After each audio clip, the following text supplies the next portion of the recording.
Hearing none, let's move to item number 2, 616 East Valerio Street.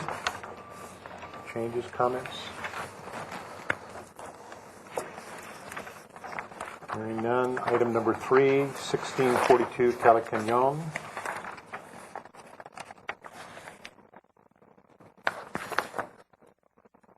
Hearing none. Item number 4 was 104 Ontario Hills Lane.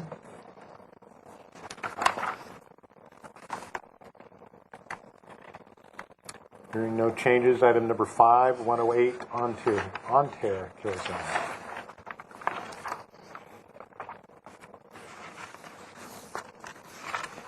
Hearing no changes. Item number 6, 16 Rubio Road.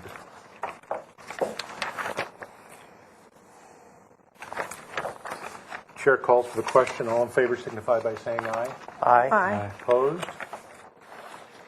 So carried. Let us move then to consent calendar for March 18th, 2013. I need a yes. Chair would entertain a motion for a first for the consent calendar for March 18th. Okay, motion is made. Second? Second. Second. Thank you, Mr. Chair. The consent agenda for Monday, March 18th, 2013. Item A, 80 Chase Drive. Granted final approval as submitted of the review after final. Item B, 1035 C. Melinda Lane. It's granted project design and final approval with the NPO findings. With comments. Item C, 415 Allen Road. It's granted final approval as submitted. Item D, 415 Allen Road. Granted project design approval and final approval with the NPO findings with comments. Item E, 41 El Cielito Road. It's granted project design and final approval with the NPO findings and comments. Item F, 1706 La Vista del Chiano Lane. It's granted final approval as submitted of the review after final. And item G, 1512 Shoreline Drive, was granted final approval as noted. Items on consent were reviewed by Brian Miller and Lisa James. Thank you. Any comments on any of those items? Any item need to be pulled? If not, Chair calls for the question. All in favor signify by saying aye. Aye. Aye. Opposed? Abstentions? So carried. Let's move to consent calendar for this morning, March 12th, March 25th, 2013. I need a motion for approval. Make motion. Jim, second. Aye. I'll make a second. Okay. First and seconded. Thank you, Mr. Chair. The consent agenda for today, Monday, March 25th, 2013. Item A, 920 Camino Viejo Road, is postponed 1 week at the applicant's request. Item B, 442 Terrace Road, is granted project design approval with the NPO findings and continued indefinitely to consent for final approval. Item C, 3103 Argonne Circle, was granted final approval as submitted of landscaping. Items reviewed by Lisa James and Brian Miller. Thank you. Lisa or Brian, any comments?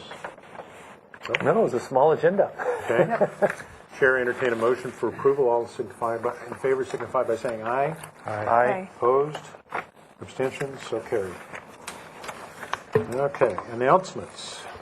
Yes, Mr. Chair, I do have a couple board announcements. First, I'd just like to announce changes to today's agenda. The first item as originally scheduled was 32 East Islay Street.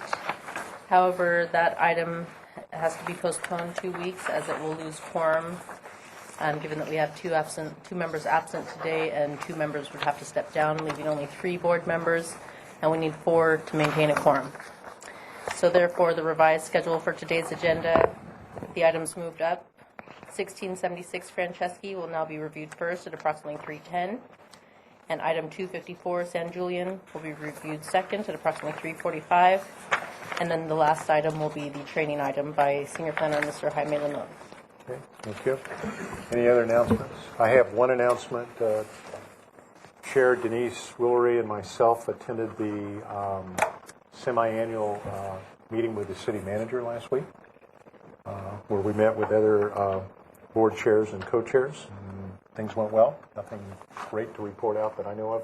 Denise did share that We had she had a good meeting with, I think, staff and others on the percentage of water for landscaping for the single-family area purview.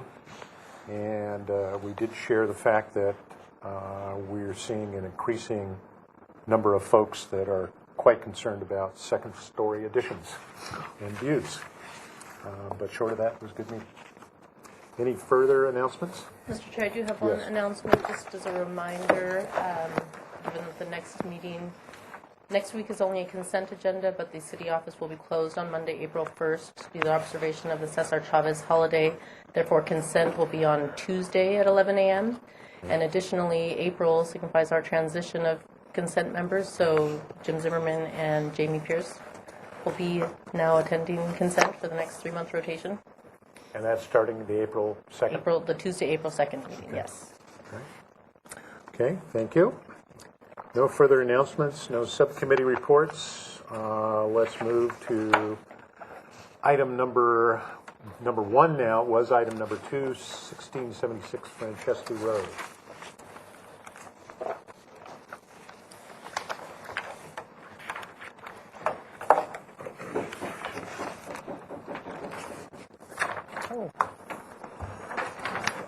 Okay. Thank you.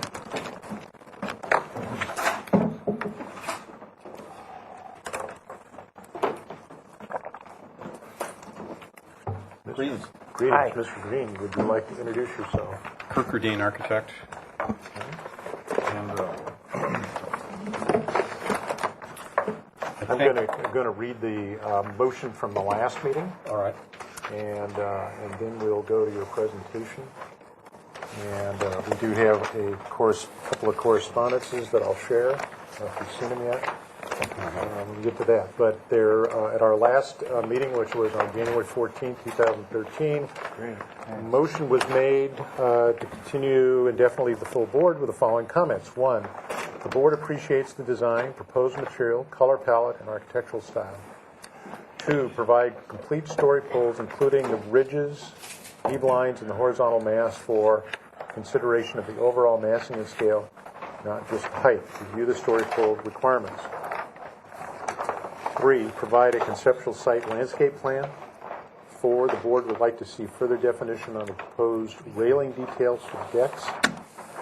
5, study reducing the FAR closer to 100%. 6, further definition of view considerations from the lower private road and the proposed cabana. Action was taken, motion by Sweeney and Bernstein, and a 4-2 motion carried. Mr. Green, if you'd like to Thanks. present. Yeah. So there's some additional new information. We have a preliminary landscape plan from Susan Van Atta. We have a story pole plan, and hopefully most of the board members got to see the story poles. Yes. Everybody see the story pole? Yes. And then we also have made a shift in the site design for the accessory structure, which used to be located down near the pool here, to the front yard. Actually, we have 2 front yards. It's something that was discovered since our last review. This is, even though this is a private drive serving 5 or 6 residences, it is considered a road also, and it's treated as a road to have a front yard setback of 35 feet. So wherever we put the accessory structure, we were going to need a modification anyway. And I think I'll start with that since I'm there already.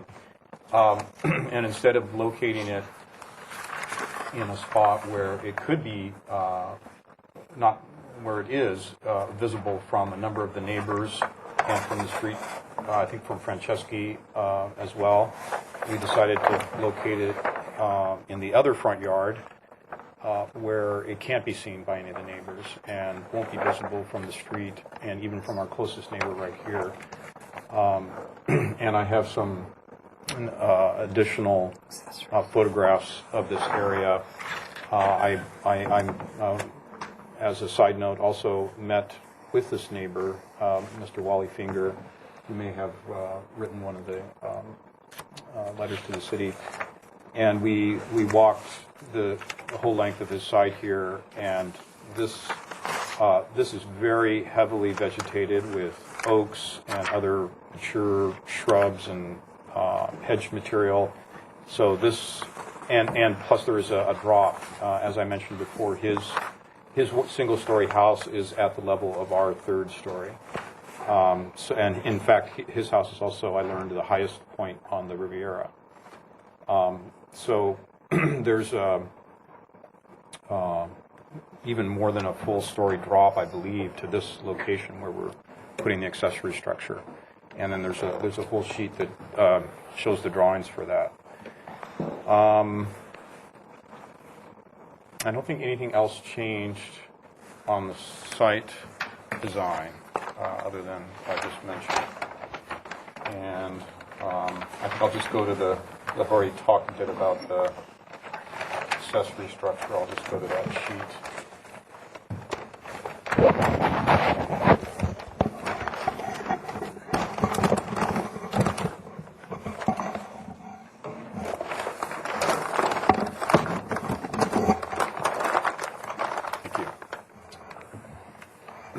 So the footprint, we're limited by square footage there. We can have a maximum 200 square foot net, and it's designed to function as an exercise room with a surrounding patio because there's this wonderful mountain views out in that direction.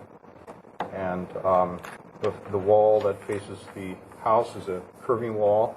It's set into grade about 3 feet at the westerly corner, and then we're about 2.5 feet above the adjusted grade at this location. So there's no retaining wall, or there's no guard wall required at the retaining wall location.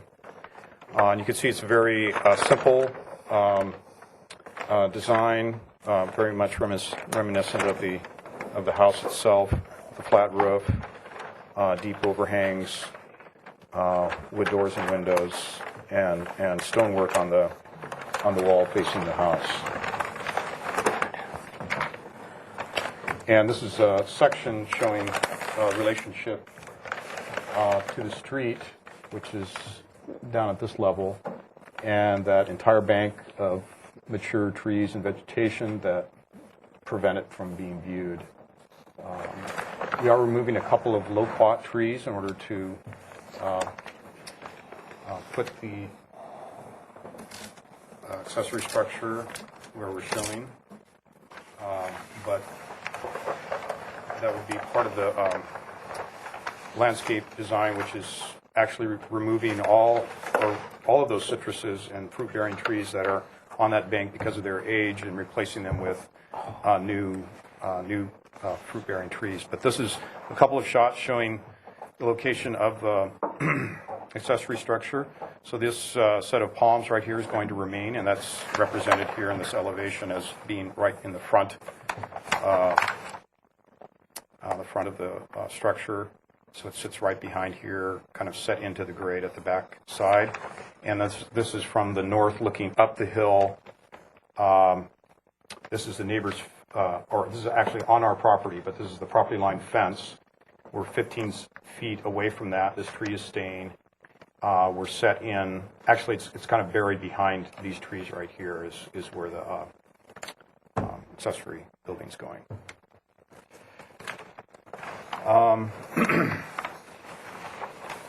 Maybe since I've got the story pole photographs out, I'll just go over those.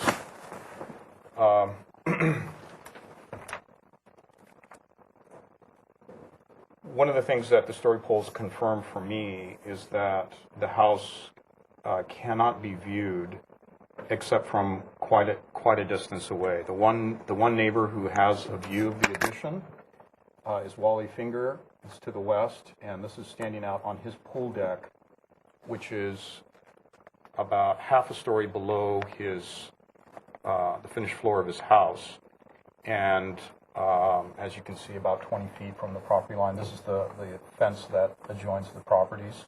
This is the existing house, 1676, and you can see the third story poles here. So this is the guard wall of that deck that extends out to the front. This is the highest point of the third story is that it's kind of a half circle wardrobe area, no windows on it. That's this tape right here comes to the very top of it, and then the rest of it. This is the plate line of the rest of it. And so we discussed augmenting some of this existing hedge material to help keep his sense of privacy out on his pool deck. But as I mentioned, it's not visible from his house at all. You have to go outside, walk down out onto the pool deck, and then you can see the addition. The rest of it is this is part of the screening that blocks the view between the two properties right here. You can just see how layered and full it is. So then by looking at some of the previous photographs I had done from the rooftop, I was able to find the spots in town, the nearest spots in town where I would be able to get a view of the residence. And on the south side, it's Peabody Stadium. And I took, this is kind of an extrapolation of what the story poles and tapes represented, because they were so accurately defining and visible from the way the contractor had put them up. I went in ahead and filled in the roof lines and the massing. This is the patio roof over the second floor. So really all you get to see is this third floor element and a little portion of the highest bit of the second floor. And you can see that here's Wally Finger's house. You can even see a little bit of his deck. I believe that's part of his deck there. That his roof line is above ours. And also there's another residence that also is even higher on the ridge line. This is just another photograph of another part of the eastern portion of the Riviera that's also visible from Peabody Stadium. I just turned my camera angle, left it at the same. These are telephoto shots, by the way, so in reality it's minute. But here's another shot of the way the Riviera is populated with structures along the ridgeline. And then on the northern side, the earliest place that you get a view of the residence on the north side is from Mountain Drive, just above Sheffield Reservoir. So here's a photograph. Again, you can see here's some neighboring house roofs, roof lines, and here, again, there's a little bit of the third floor and some of the second that you're able to see. And then a shot of the story poles from the downhill side, looking back at the house. You can see that the third floor is really, it didn't make sense for us. We do have there is a one-story portion of the house that sticks out in front here, but it doesn't really affect the massing. So we chose the highest and the most prominent features of the new house that stuck out beyond the existing house, and some which didn't. Even we defined some roof edges that were on the existing, just a couple of feet above the existing roof edge. But this is the third story element right here, and this is that stone feature that also defines the guard wall of the third floor deck at that point. And then on the entrance side, again, you can't see it very well in this photograph, but other than where the third story portion is and this kind of bump out at the entry, the other portions of the house are very much in keeping with the massing of the existing house.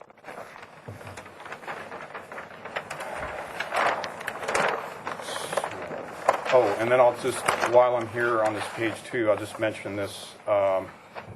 This is our proposal we haven't shown any drawings yet for the fencing that's occurring on the northerly side of the property where the auto entrance is. And this is our preliminary design. This also The upper drawing shows the features that Vanetta is suggesting. There's going to be a series of olive trees about every 15 or 20 feet. Some low-growing shrubs, flowering shrubs, and then espaliered roses on the fence. Can you see that?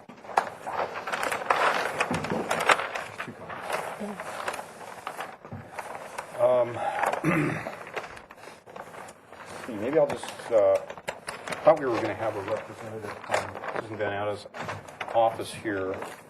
Yeah? Yeah, please. But I think because of the time change, they probably weren't aware of it, and I didn't call them, so I'm at the fault for that.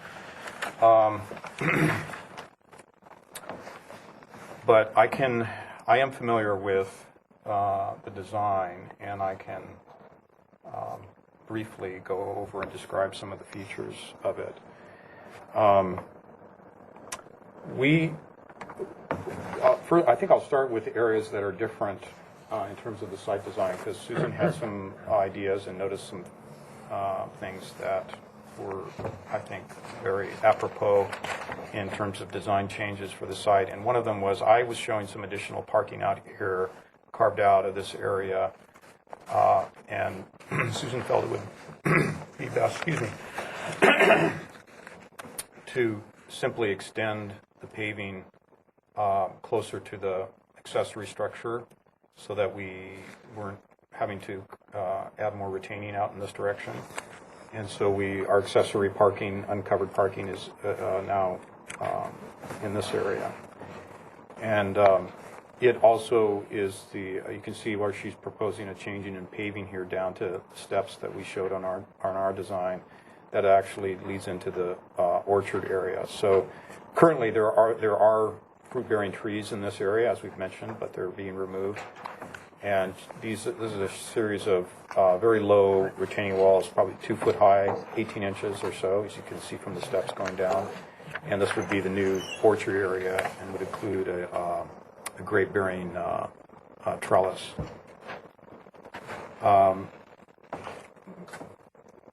The owners were also wanting a bocce ball court, and this is one area that Susan thought it could be. It might alternatively also happen underneath the oaks over here.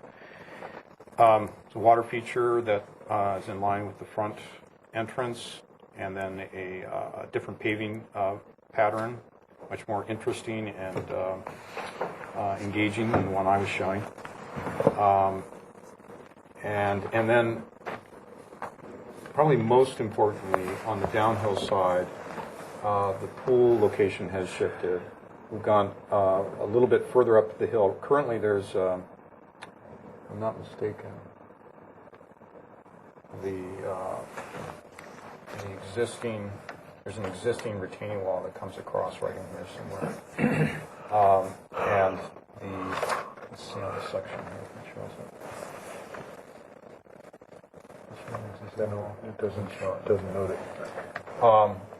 So Right here, excuse me. Okay. So it's right at the back edge of the pool. Okay, yeah.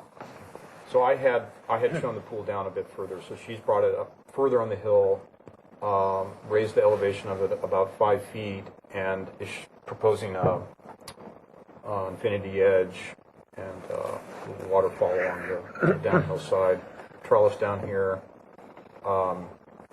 This whole area, the lowest area of the bank, which is adjacent to this private drive, and a large retaining wall. There's an existing large retaining wall down here. The owner was wanting to see if vines or grapes could be grown in this area, and so Susan is proposing again a series of low retaining walls, stone, dry stacked stone, with grapes covering that whole area. And they had, next time we'll bring in some photographs of examples of what she had in mind there.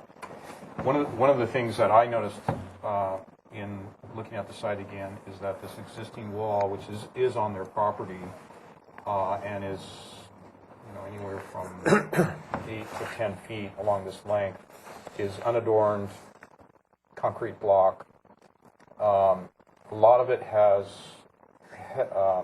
plant material growing over the top of it and at the base of it, but with Susan's design, that's all being replaced, and she's also proposing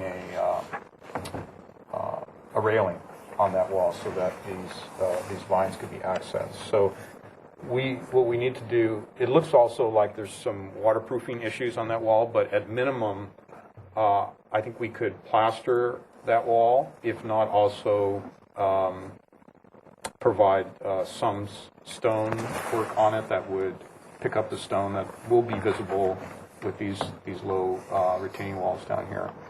So in our next review, we'll provide more information about that and some a greater definition of the concept down there.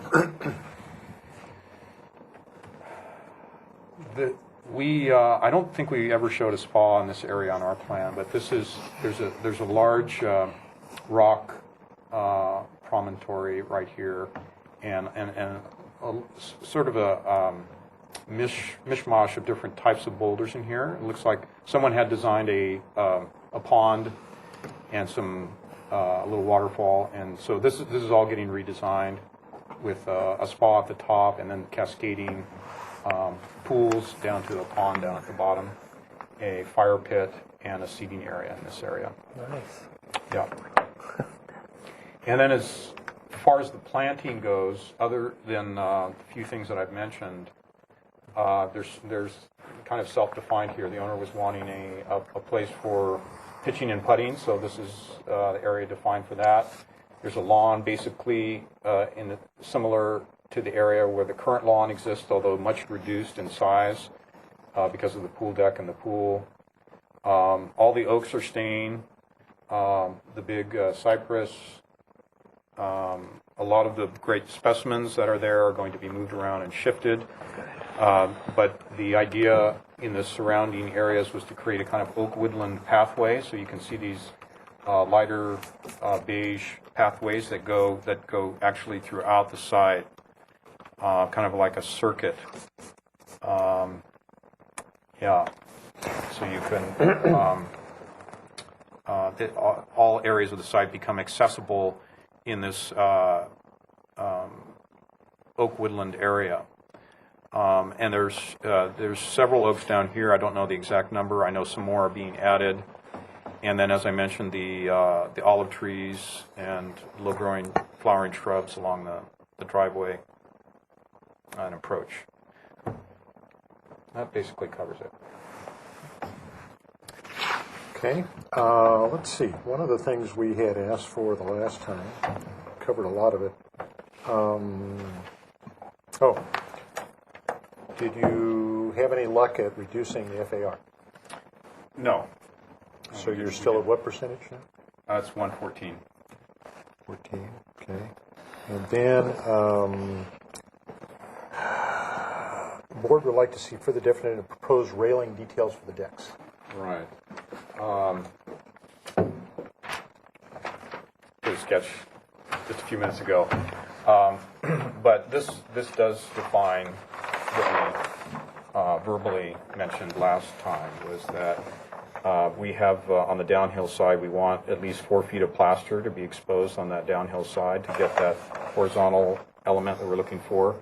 And this railing would function also as a seat, so it's 19 inches high. The glass portion would be 23 inches high with a steel top rail.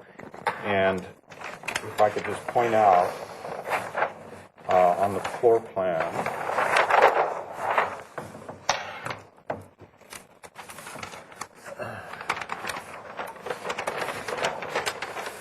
that the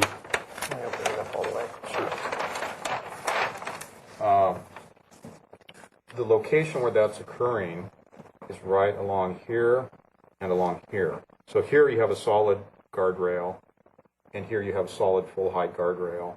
The third floor is solid full height. Well, it'll probably be 38 inches high with another 4 inches added with the top rail, just the top rail.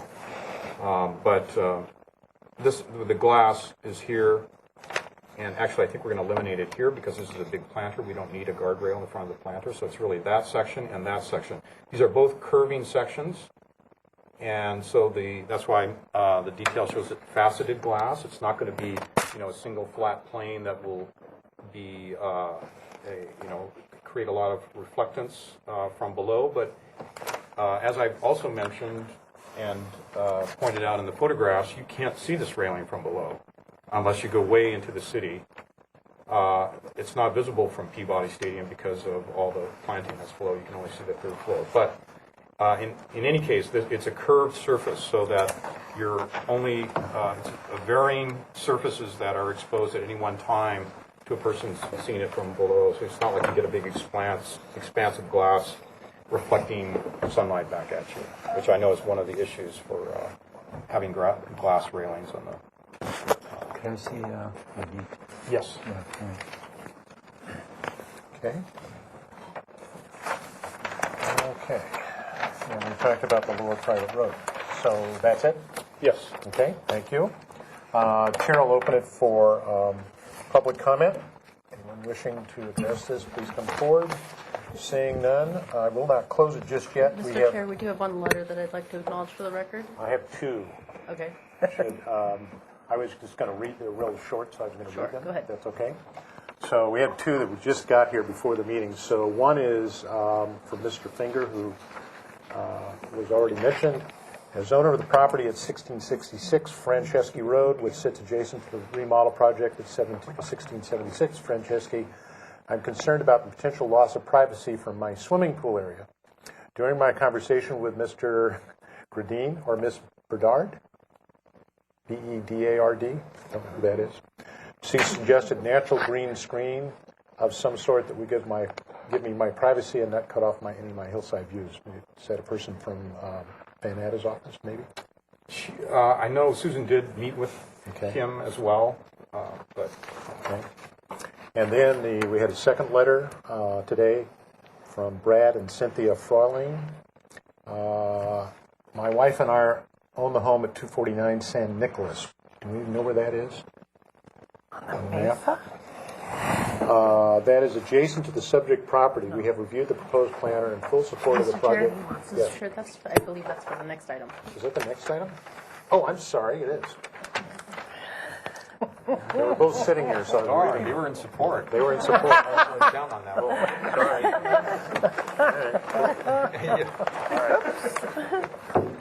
All right. It's to the board for questions. Jamie, do you have questions?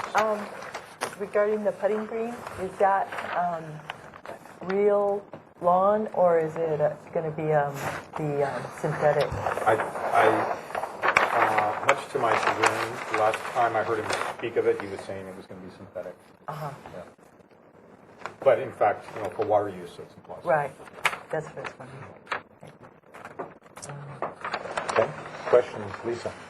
Yes, I was out there this afternoon, and I'm wondering, some of the fruit trees look like they were really at their prime. I see in the photo that, one of the citrus needs removing, so I was just wondering, you're planning to remove all those? Well, I'm not an expert, but Susan mentioned that there may be some that are worth salvaging, but she said most of them were past their prime. So I really leave that up to her. Okay, and you are preserving, you said you're preserving the large specimen plant materials and Yes. Yes. reshuffling. Great. Yeah. Thank you. That's all. Kirk, the lower floor plan, a good percentage of that is below grade. Right. And then, do you know how many square feet? How would you figure? Some of the account. It might be considered a basement instead of lower floor? It is. Yeah. It is. Yeah. So that's worked into the calculation. The lower level, because it meets the requirements for a basement, it's reduced by half. So it's the actual net square footage is 2418, but that's divided by 2, so it's Okay. 1,200. And then the garage also, that has a sod roof, right? Yes. And that's recessed somewhat into grade too, isn't it? Yes, in fact, it's, there's an existing 8 or 9 foot high retaining wall along this whole side because the grade is that high and it continues to slope up past here. So yeah, it is basically below grade on this side. Yeah, okay. Yep. That's it? All right. I have no questions. I just have a couple. Do we have, you showed your design of what you want to do for the fence Yes, on the front. Is there going to be a gate? there is a gate, and Did we see that before, or did I miss it? well, I didn't show the gate, but it'll be similar to what we're showing for the fence, which is it's a kind of a branch motif. There you go.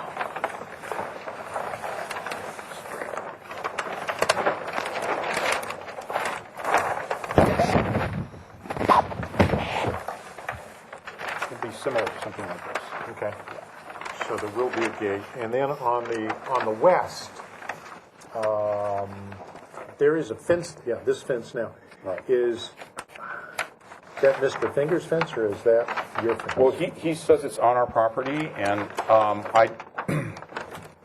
I told him that, yeah, obviously the portions you can see are falling down. They look like they're Right, about to right. fall. So My question is, how are you going to resolve it? well, we're going to replace whatever.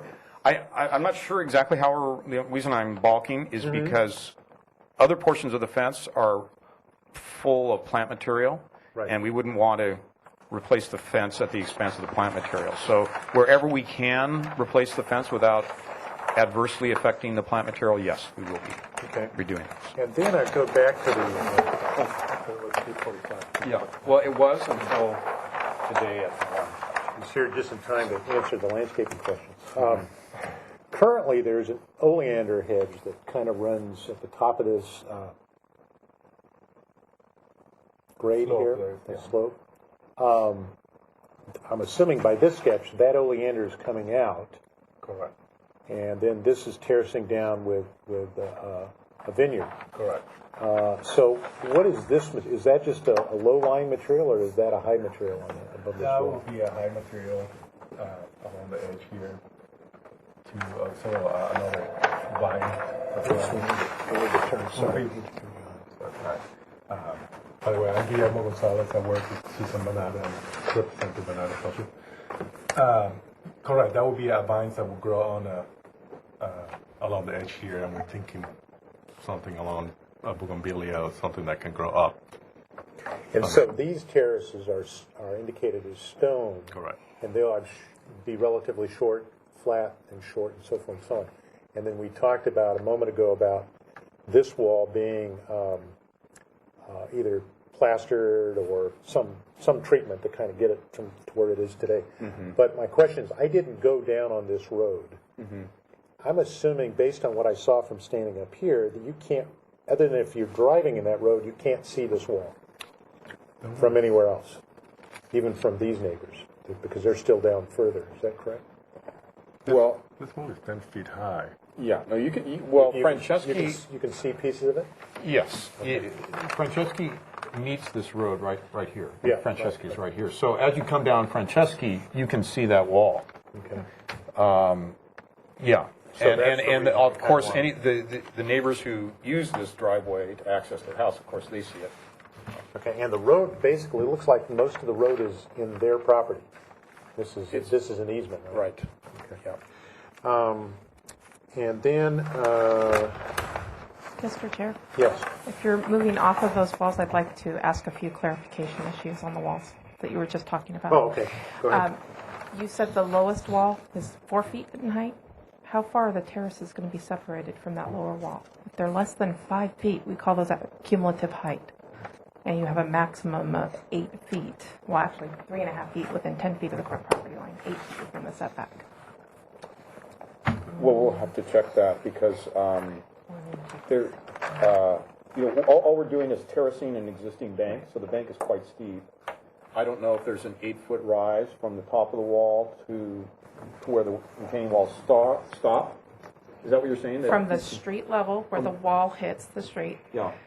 to the next terrace, if it's not separated by 5 feet, you It's count it as cumulative height as you terrace up the Okay, well, hill. the existing retaining wall that Is meets the street is 10 feet high. Okay, so you're going to predominant- could definitely be need a more someplace. modification for any That's existing. additional terraces if they're less than 5 feet. This is a 16th scale, so it's looking to me like between the walls is a half inch, so it looks like 8 feet. I mean, just by eyeballing it, so. It's over 8. So that's something you'll have to check. And that's considered a street, not a driveway. Okay. Let's see. Oh, there was a red line. Remind me again, were we told about what this red line means? That's the fire setback. Oh, okay. Thank you. And then I guess I got the glass on the second floor. So that's my questions. Any further questions? And it's to the board for I comments. just have a question. Oh, I'm sorry. Jim. I was just curious, under the orchard, what do you think you're going to do under there? Around here? There's Well, a- under the fruit orchard? Like as far as just ground cover or mulch or? That's probably gonna be mulch underneath the trees. Okay. Right. Okay. Mr. Chair, I have comments. Yes. Like I said before, I love the design. I was able to go out to the site today and look at the story poles, and my only concern I have right now is the issue of the second floor into the adjacent backyard. I know it's not our purview to the top floor to issue private, be concerned about privacy issues. I do feel that there is some kind of a privacy issue about this peering into their yard. My recommendation maybe is to lower the finished floor of the house or lower the heights of the rooms. But this area here, I know you actually have a minimal visual, which is very good. But that's probably my only concern at this time. I appreciate to hear the other board's comments on that. Thank you. That's the west elevation? That window is this. Yeah. Yeah. Yeah. I don't know if you, may I respond to that or? Well, let's go through and get our cumulative comments. Jim? Yeah. I really like the design, the use of materials and the different recesses, the way you've worked in the different heights. Also, pushing the house into grade, especially with the sod roof on the garage. You really don't, it really doesn't indicate a lot of square footage. And I feel the location on the site with the different elevations, that FAR doesn't bother me. So, Okay. Lisa? Comments? No other comments at this Okay. time. Jamie? Comments? Well, I think one of the comments about the plate heights, that does seem like it might be a thought and makes sense as far as the profile of the house. I think the design is really nice. I really like the design of the house. I don't know how you feel about that. I'm curious.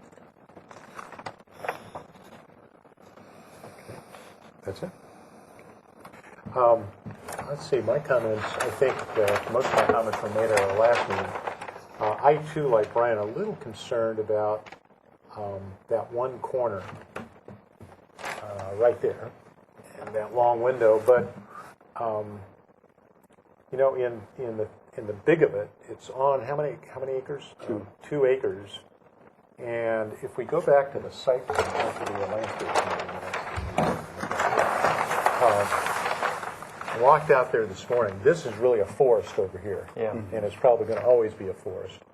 And I think, yes, with your discussion with Mr. Finger, I think if you can find a way to do a little additional screening over here. Probably not a hedge right at the fence, but maybe, a tree or something in here that kind of helps that view from his deck. And I think it's more, in my view, it's more what he sees rather than what they see.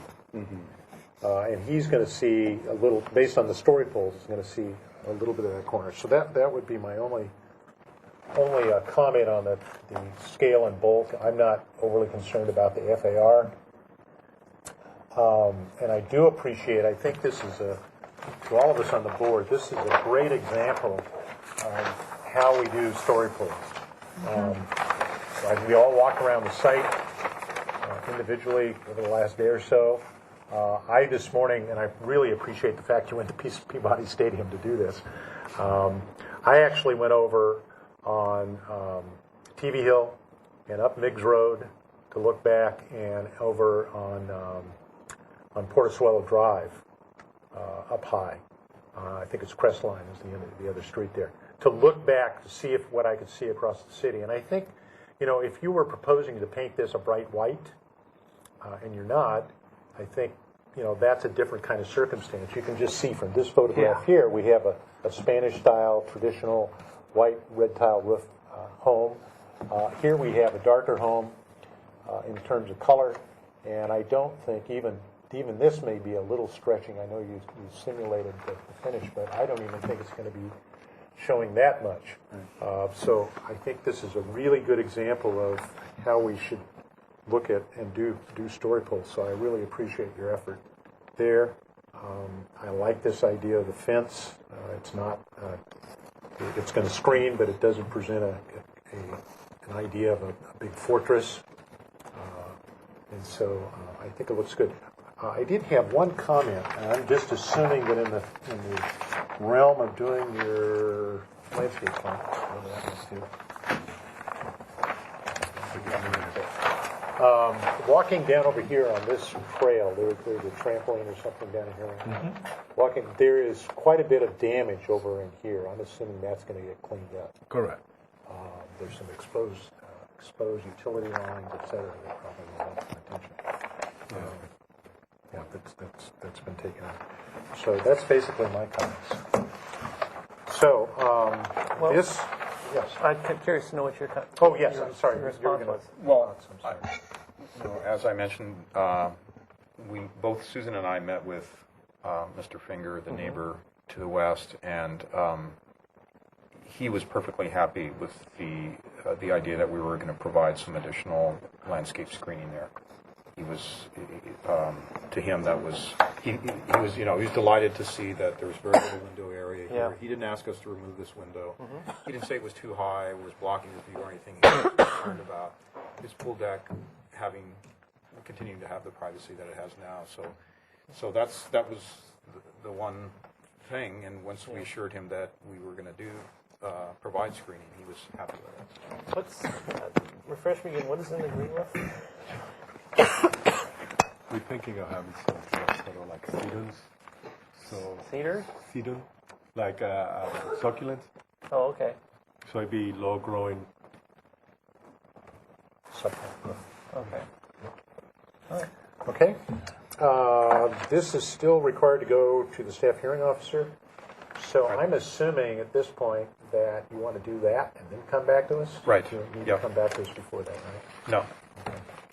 So the chair would entertain a motion for indefinite continuance, since we don't know when you're going to get to the staff hearing officer, with any comments. I'll Jamie, make a do you wanna- motion. Do you want to do that? Okay. Give it a whirl. Okay. I'd like to make a motion, comment for an indefinite time to Indefinite return continuance. back to the full board with the following comments.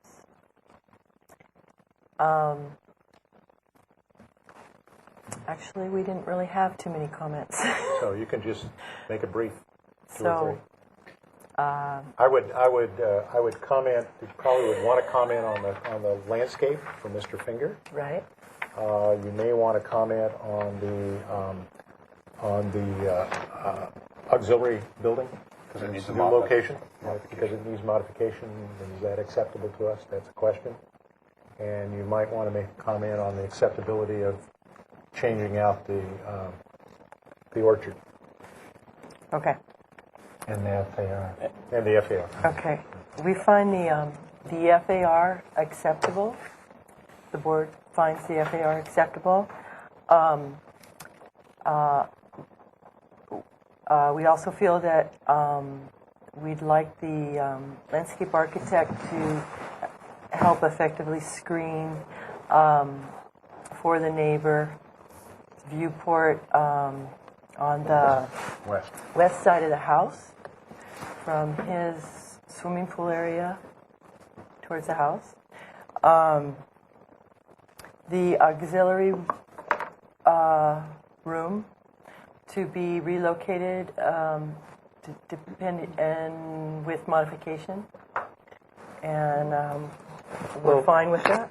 Will we accept the? We accept the new location. Yeah. Okay. What else? Oh, with the orchard, if the landscape architect feels that the trees have run their course, then we're fine with those being replaced with new trees.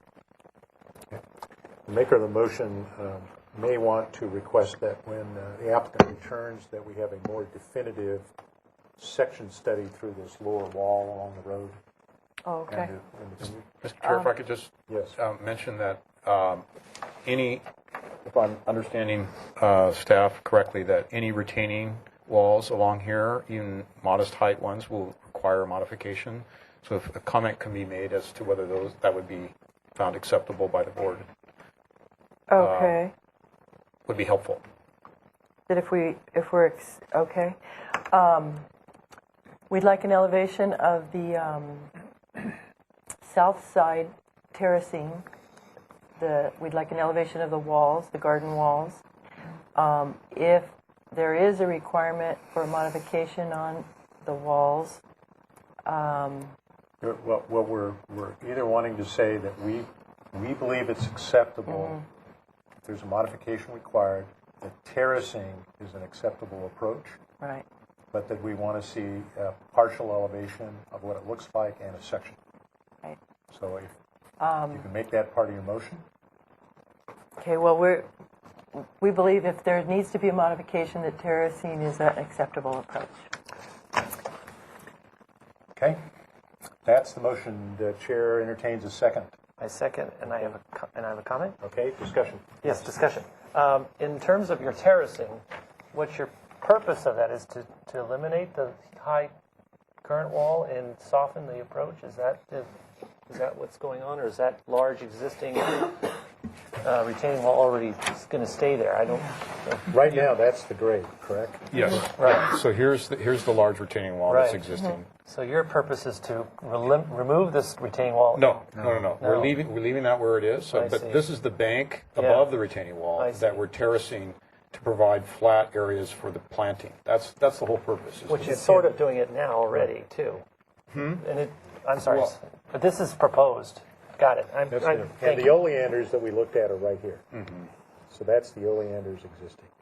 And a railing on top of the wall. And she's suggesting a railing only because maintenance, if this is going to be a vineyard, you have to be able to get in there and That really would need a take care of this.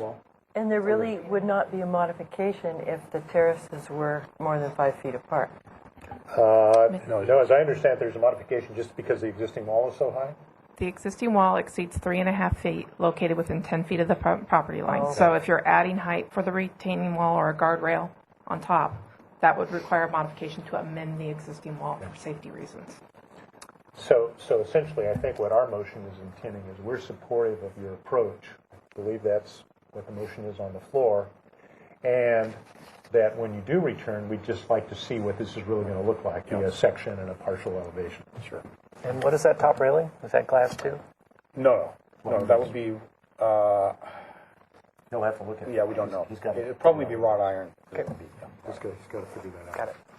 Okay, there's motion, there's a second. Does everybody understand the motion? Any further discussion? Hearing no further discussion, chair calls for the vote. All in favor signify by saying aye. Aye. All opposed? Any abstentions? So carried.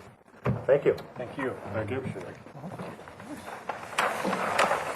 I was still on this with that. Okay. Our next item was item 3, is now item 2, 254 San Julian.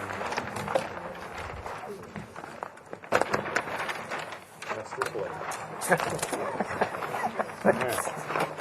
That's that letter report. Don't give those away. Hard to come by. Don't throw those away.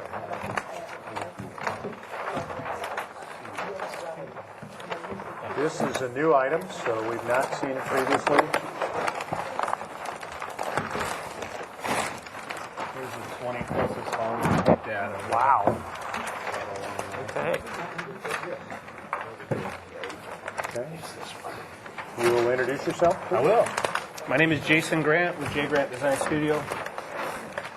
And we are located on San Julian, right off San Miguel, up in the Mesa area. Okay. If you'll present your project, then we'll have some public comment, and then it'll be to the board for questions and comments. So here are some site photos of our existing little house that hasn't had any tender loving care in a long time. So as seen from the street, here we are. Not much sense of entry, which we're going to take care of in our proposal, and you can kind of get a sense of the house that's to the left and the right of us. Here we are looking across the street at some houses, and I think Mr. Zimmerman did a nice job on this house right over here. Here's a view from the backyard, just kind of a panorama. We have a house that this kind of terraces down, kind of as the Mesa does, and so they're sitting a little bit below us, and kind of an old fence that's sitting there. And then another view of our front garage and kind of the relationship of us to the house, which is just below us. Let me just show you that 20 closest homes I have as part of this one here. I'll bring this one back up. Give you a sense of the neighborhood. Eclectic, as we know the Mesa is. Here's our site project. There's the house just off to the corner, which I know Mr. Zimmerman did a nice job on. House just below us, it's right here. House sitting just above us, so we have kind of this, whatever you call it, and some kind of Mediterranean thing. An example of kind of, as you get up on San Miguel, you see some quite large, just kind of the nature of the topography, the houses, and you see kind of a nice eclectic group of architecture. The house, which is directly behind us, actually here and here on the FAR, they're at 100%. Those are our two closest immediate neighbors. And then everybody else is there's some 80s and there's some 70s, but everybody seems to be kind of, there's a 90 here, and these addresses are all labeled here and kind of give you a sense of what's going on. So most houses are, I guess, well below the 85, but there's a spot, a handful here or there, kind of typical.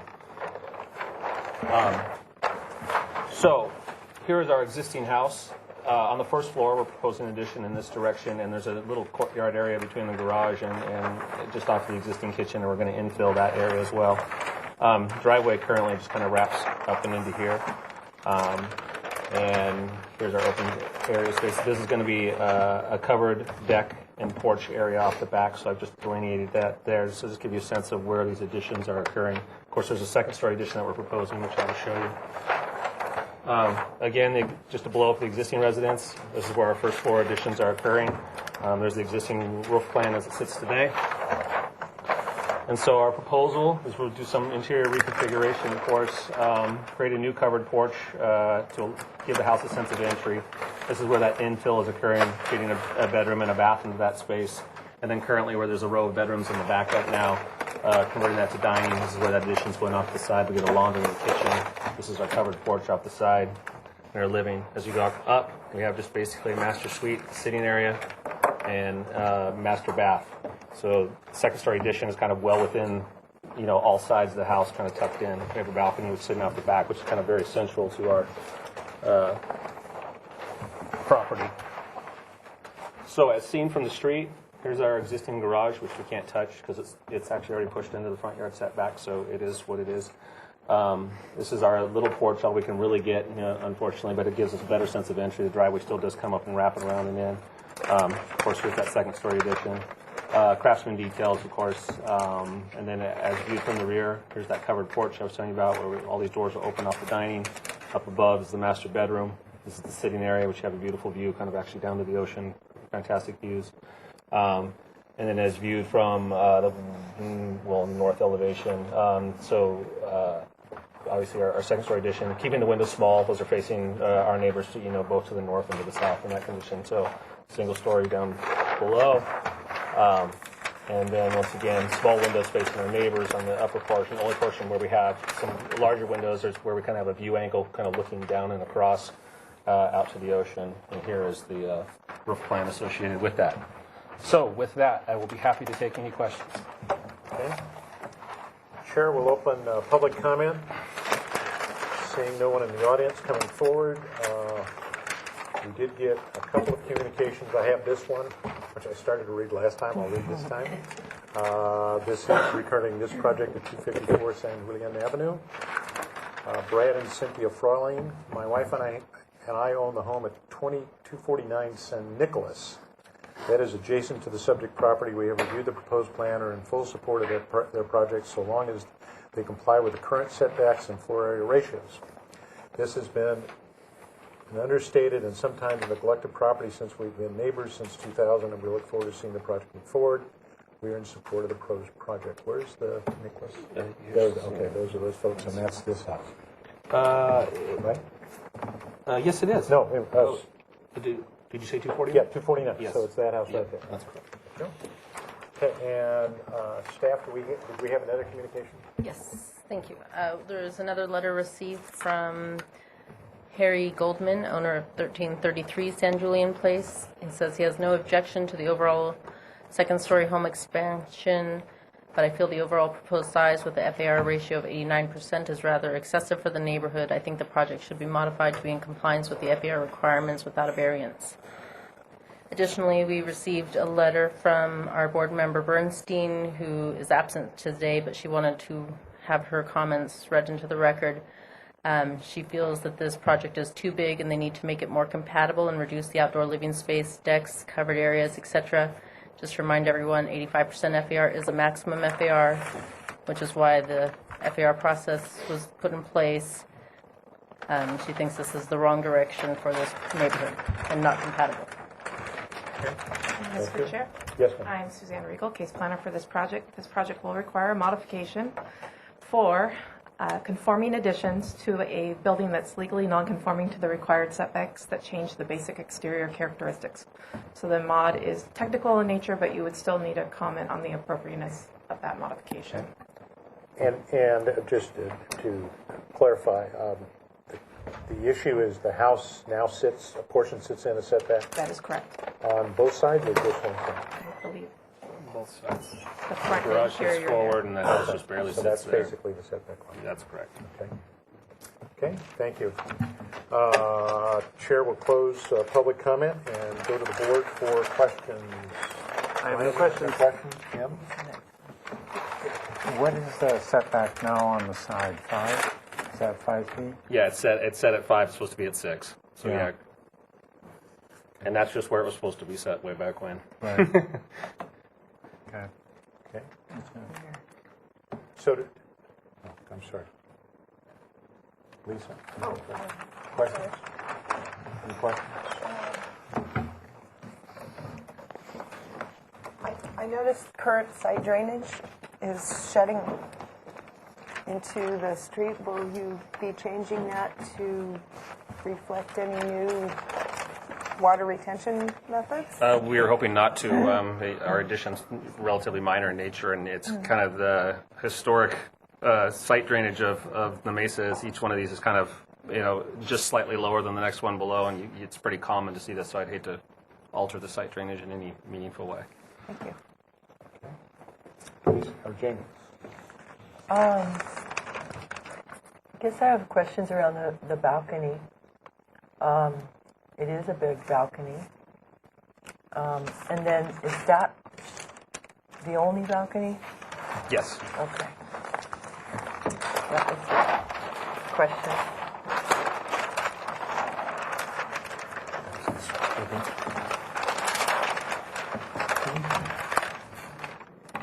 That's it?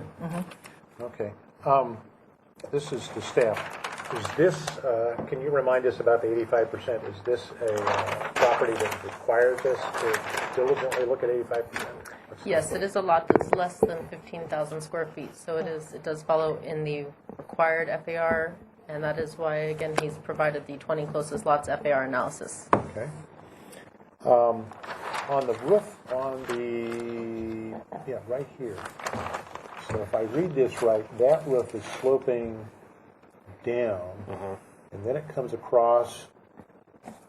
Maybe I didn't see it. What's happening right there? It will die into the side of the deck area. That's the new deck that's coming back. So here's that little eyebrow here you it can is. see So right it's there. dying. Do I see that over here? Yeah, So it's going to die and then somehow get resolved. yeah. I actually quite intentionally didn't alter that roof because I was under the impression the way it used to read is if you didn't change a roof line of a house that was already in a setback, there'd be no modification required. But apparently those days are over. Yeah. So yeah. So Okay. yeah. And then, I think those are my only questions. So it's to the board for comments. Well, I'll start. Okay, Brian? I think it's a great design. However, I do feel that it does need to be reduced in terms of the size of the balcony, and I also think that there could be some reduction in the size of the second floor as well to get more compliance with the FARs. I know you have examples of other FARs in the neighborhood, but I also know that this is a very sensitive neighborhood, and one of the purposes of this board is to maintain, to keep an eye on this from going on. So my inclination is the design is good, but I do believe that the square footage needs to be reduced, and I also believe the balcony should be reduced too. Those are my comments. Okay, thank you. Jim, do you have? I just want to look at it. Okay, we're going to look at more. Lisa? I like the direction the architecture is going, and I also feel that the the size, bulk, and scale are a little that it could possibly be relooked at and be reduced, and still retain the lovely nature of the house. And I thought that the previous comment made sense with regards to the drainage, because there is going to be a lot of change of roof design and downspouts. So it is an opportunity to take those downspouts and put them into the landscape and have them filtrate through the planter areas. And it's not a big deal. It's just basically capturing that water, putting it into the planter, and you can distribute it with a dry creek or something like that. And it's an opportunity to create a really nice landscape too. Okay. Okay. Well, see, are you going to, what's the ceiling look like in the living room? Is It's that vaulted. all vaulted? I was wondering if you could, this really, really long strip down through here that kind of stretches out, for the master bedroom. And I'm just wondering if you could do something else there. Maybe push over here. I think the second floor kind of sits in the middle of your garage, right? Yeah, you're seeing the garage there, so we're kind of just offset. So right in here we have the garage doors. Right. Yeah. It'd be nice if you could maybe do something here to kind of bring that back a little further, or maybe not cut the garage in the middle. Kind of looks like it's, not balanced there. So what is that they are? 89. 89? So he would have to get a modification? No, okay. If you look at the FAR calculator, it's designed, there's specific questions that determine whether or not that would require modification. In this case, it does not require modification. It's not exceeding 25 feet in height. There's no grading. Yeah. It's not in the hillside design district. Yeah, okay. But you can grant approval exceeding 85% if the board finds that it's compatible with the neighborhood, as that is the requirement to provide the 20 closest lots analysis. Okay. Thank you. Mr. Chair, if Yes, we have a public comment. we've just been handed a slip, and because the schedule got cattywampus today, I'm going to break from our comments and reopen the public hearing. We have a member of the public wishing to address the board, Sarah Craig. Come forward, please.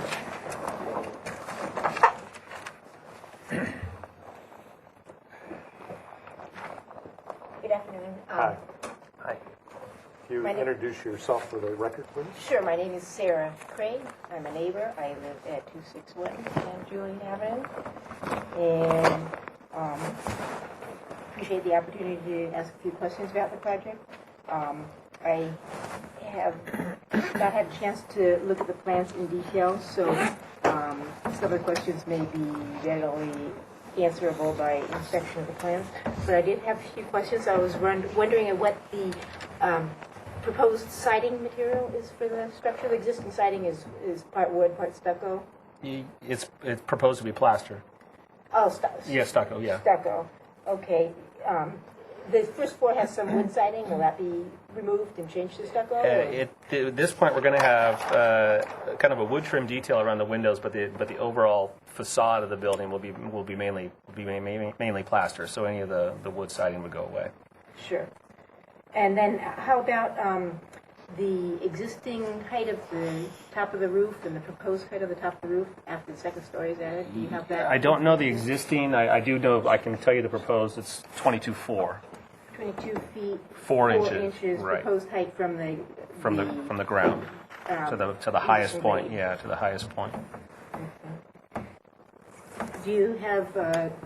Could you kindly tell me what type of roofing material is proposed? Don't know at this point. High quality asphalt shingle. So you're not proposing tile. It'll No, probably yeah, not a tile. Probably be asphalt shingle. Correct. And will you be re-roofing the entire house or just the addition? The entire house. Okay. Any particular color you have in mind for that roofing? Not at this point. Not yet. Okay. But the board it will come about. They'll be listed on the plans. Sure. And do you have any equipment planned for the rooftop?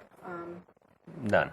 Like right now, I believe there is satellite TV. Are you planning to keep that, or God forbid. I hope not. No, I wouldn't want any satellite so dishes. no solar, No. air conditioning? No. Okay. Thank you. How about also the landscaping? Will you be landscaping the property, or what is the plan? I think we will be putting together a landscape plan. Obviously, there's very little. There's some perimeter landscaping, but there hasn't been much landscaping done, on the property in a while. So we'll probably at least come back with at least a preliminary planting plan or something that kind of shows the direction we would go. Okay. Okay. Thank you. I didn't have further questions. Thanks. Thank you. Okay, back to the board for additional comments. Anything else, Jim? Well, I was wondering about the entrance. Is that as far as you can come out? Unfortunately, it is because of the way that driveway alignment is. My wish list was to move my garage door to there, but I can't get any support for that from transportation. That's a good idea. Because it gave us a really beautiful front yard, a really fantastic yard. But now we get all driveway. And transportation couldn't support it because? Because unfortunately because of the proximity of the garage to the road, because we're at that 15 feet, they won't support a front-face garage being 15 feet and then relocating that curb cut, even though it'd be so much better. But I told them we put the highest quality garage door in ever. You can't park in that 15 feet? If they have a Correct. 15-foot driveway, it would Right, be big enough? right, yeah. Okay. Let's see, I have a few comments Yeah. and a question to my landscape colleague. And I heard you volunteer that you're going to bring back some kind of landscape. We will. But my question to to the landscapers, is there some things you specifically would like to see when he brings that landscape plan back? So we put that in the notes or the motion. I know you mentioned some drainage and downspout approaches. Anything else? I think that I think it would really benefit from a landscape plan. There's nothing really happening in the landscape really at this point. I'm looking at it. So when you're going to be going up with the second story, I think that it would really benefit to see some conceptual at this point. All right, so we can add that as a comment to our whoever makes the motion. Let's see. I kind of tend to agree. I think the deck is extremely big. I think there might be an approach to bring that back. I was looking at your back elevation. Let's see, here. I can bring some, it's just a direct think- reflection of that Right, I covered think porch. if you brought that back in a little bit and let this wall come down, bring that back, and then that's why I was kind of eyeballing this, how this is going to resolve itself here. I think if you brought this in a little bit, that might help considerably. And I think Jim's comment about, I'm also uncomfortable with 89%. What I'm really I spent some time walking this neighborhood this morning, because this is not the first project that's had comments, and we've had letters from every other neighbor within the block or so about this, and projects we've just recently reviewed, and what, as we all recognize, this is a neighborhood in transition. We're going from very small lots, really small houses, to houses that all want to have second floors, and everybody's trying to push the envelope, and I think the community is trying to avoid us looking like some of the Southern California beach cities where you have little tiny lots and the houses are all jammed up against each other. So that's the struggle. What I was looking at was your second floor here. I think Jim's idea of maybe somehow reducing some square footage in the master bath or a combination of there in the sitting room. I agree. To get to 85 from 89, how many square feet? Quite easy. How many square feet are we talking about? Very little. Very little, 100 Yeah. square feet or something? Yeah, very little. I think if you could do that, that might help. And then also, what I didn't see, and I didn't, in hindsight, didn't look at this morning when I was walking around, was on this house that's, let me take a picture of it. Where is it? That house. I didn't look at that side of the house. How many, are there windows on that They side? have kind of some high windows, kind of the. You did have a photograph, I believe, of the backyard that shows that house. Yeah, I did. So, Look at those balconies. God, who approved that? yeah, no, they're not finished either. They're not done. That's a long time. Okay, so Before your time. it doesn't appear there's any windows. And you can see them up there too, I think. Yeah, there they are. Yeah, exactly. It's just a small, Little like a 2 small by windows, 16 by but- 16, 2 but by see, 2. that part is way in front. Of your It plan. kind of that same rhythm though, kind of keeps going, because that roof line carries up and kind of catches that second story. But those two windows appear to be about right there. That's correct. So they're looking into the bathroom. And so, obviously, these folks don't want people looking in their bathroom, and they probably don't want to look in whatever it's in. Right. Privacy is a two-way street. Yeah, it's a two-way street. So, but I think if you could push that back, that might help the front a little bit. Certainly, we get us down to the 85%, and then I think that discussion would go away. With regards to the issue of your technical modification, that's a struggle. You had a plan here that shows it quite nicely. My only, I don't have a problem with this at all. I mean, whether it's 5 feet or 6 feet, given the nature of this neighborhood, a few feet one way or the other, given how these houses were built, is not a big deal. Yeah, it's just too bad you couldn't have gotten this driveway off the front. But It was my wish list. unfortunately, you can't pick up the whole house and move it that way. No. That's not a practical Not solution. affordably, no. Not a practical solution. So, I mean, given what you have, certainly I think our motion should recognize that at least I don't have a problem with the setbacks and where the house is positioned just because they're in the setbacks. All right, so that ends my comments. The chair would entertain a motion for, I'm assuming, indefinite continuance. Do you want to come back to us before you go to the staff hearing officer again, or do you want to wait? Actually, probably the staff hearing officer I'd like to go to next. If you commented on the nature of the mod, I think that's good enough, and then I'll come back come full back board. after. Yeah, and I can work on square footages in the So the meantime. chair would entertain a motion for continuance, indefinite continuance, till after the staff hearing officer and back to the full board. Who would like to make the motion? I'll give it a whirl if you give me the cheat sheet. Oh. I don't have one. Jim wants it. Okay. Right now, we only have to make comments. We don't have to, we're not doing design approval yet.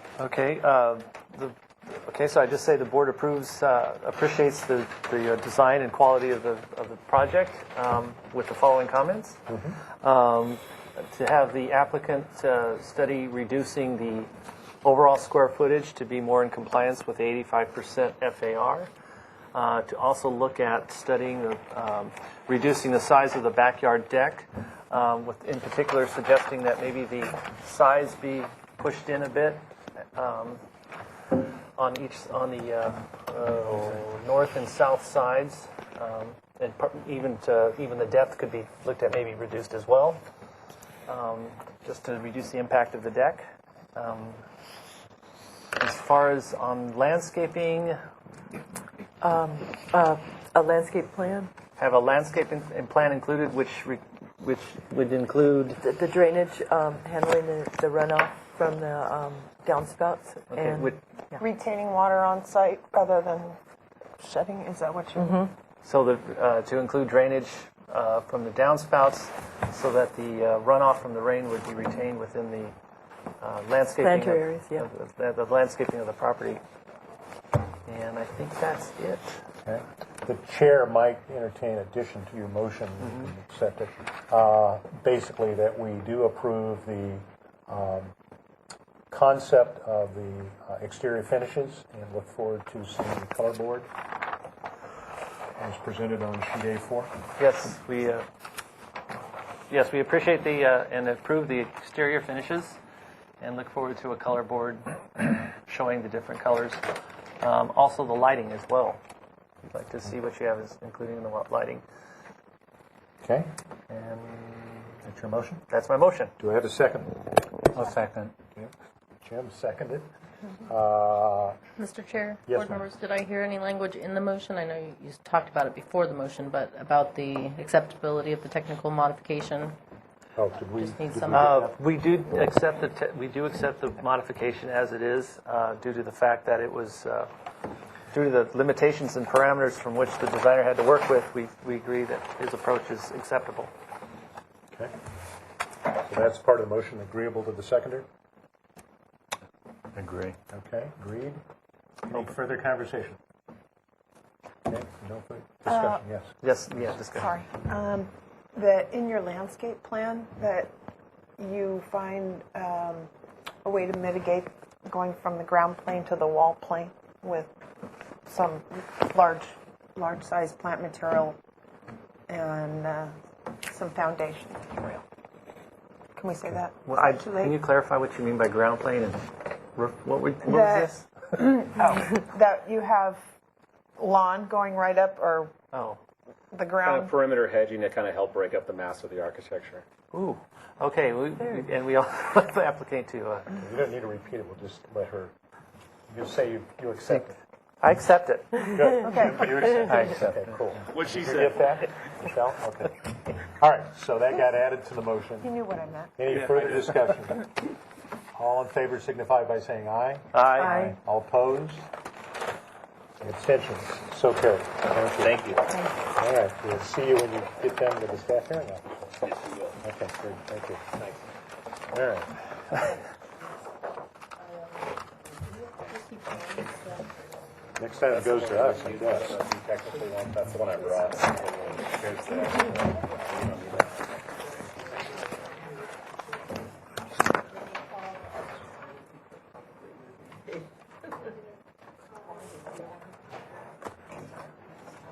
Take a quick recess until Jaime gets this one, or announce a quick recess until Jaime gets this. Yes, we'll recess for 5+ minutes.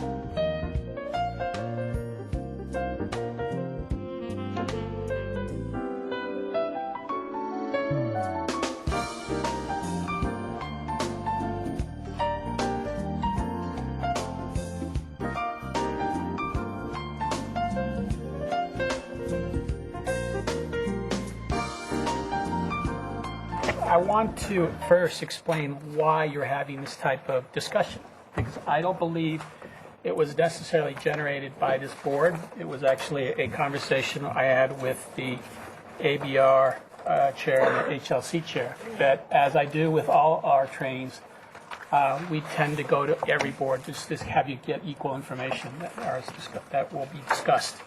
And I prepared an agenda with the memorandum I've handed out for today. And I wanted to touch on a couple of things that I've noticed as I do listen to the hearings upstairs, and I do catch most of the motions either conveyed through the minutes and or with discussions with staff. And the first item I'd like to talk to you about is the type of comments that are made often. This is something I have as part of my orientation with our board's members when they first come on our board. And one of the things that we try to advise is to not make your comments personal. And the reason we say that is because we often hear complaints about individual members that this member is biased against me because they've said they don't like my project. Well, they've taken that as I don't like that person, or I don't like his work, or and obviously you're talking about the project.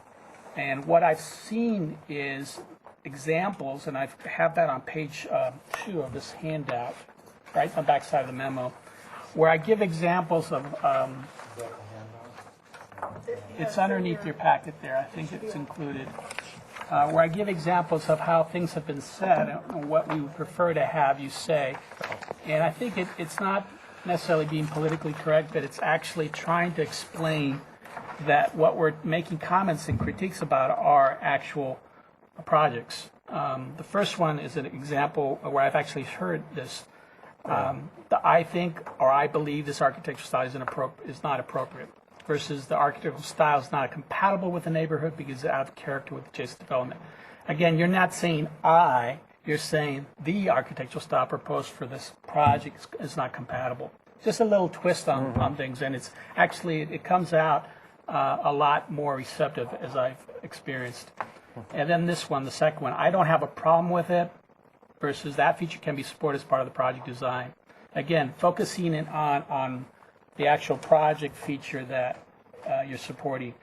I personally don't like those type of trees. Now, again, it's not a matter of your personal taste, even though you will have some judgment on the selection of trees, or you will offer alternative species. This species is more appropriate for this location. Yeah, I think that's another way to do it. Anyways, we go on, and what I was going to say is I actually heard someone say on a board that I personally don't like ribbon driveways. Well, our guidelines speak to encouraging those ribbon driveways in the older style neighborhoods in the city, which they're prevalent, or to maintain them if all possible. So again, interjecting your personal opinion about you don't like them, versus if you don't want to vote for them, you're always entitled not to vote, but you don't have to voice necessarily. You could say, I won't support the project. Hopefully it wouldn't be based just on the ribbon driveway that you don't like about the project, because obviously we want you to take on the whole of the project. And then the latter part of the information I've given you is this feedback sandwich method, which is something that I've also learned that if you're positive with the first comment that you have for an applicant, they tend to also, again, be thankful that at least you like something about their project, you know. And I think it goes a long way with the perception that there's too much negativity sometimes. Not necessarily this board, because I think you all are doing an excellent job. I really see that you're very succinct on your motions and to the point. That often, again, complimenting somebody on a project, on what you like about the project before you jump in and tell them, and bet, you know, this element needs to have some adjustment. I think that goes a long way. But again, it has to be sincere. We don't want you to offer a compliment that you don't really feel that's there. But again, trying to get that positive type of introduction to the conversation. And I know the chair can also do that, interject that when they summarize, or whoever does the motion, you thank the project applicant for the design and whatever you like about it, and then jump into your actual desire to make changes or restudy. I mean, a question to that, not a question, a comment to that. A couple of meetings ago, we had an applicant come to us, laid the plans on the table, and it was apparent from the get-go that the plans were just not sufficient.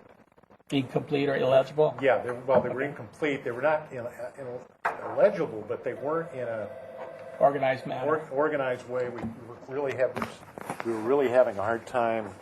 And I take it this person was not licensed?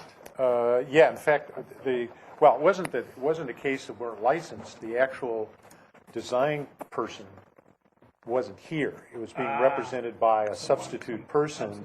Okay. And, even for us to make comments, it was hard for them to even understand what we were talking about.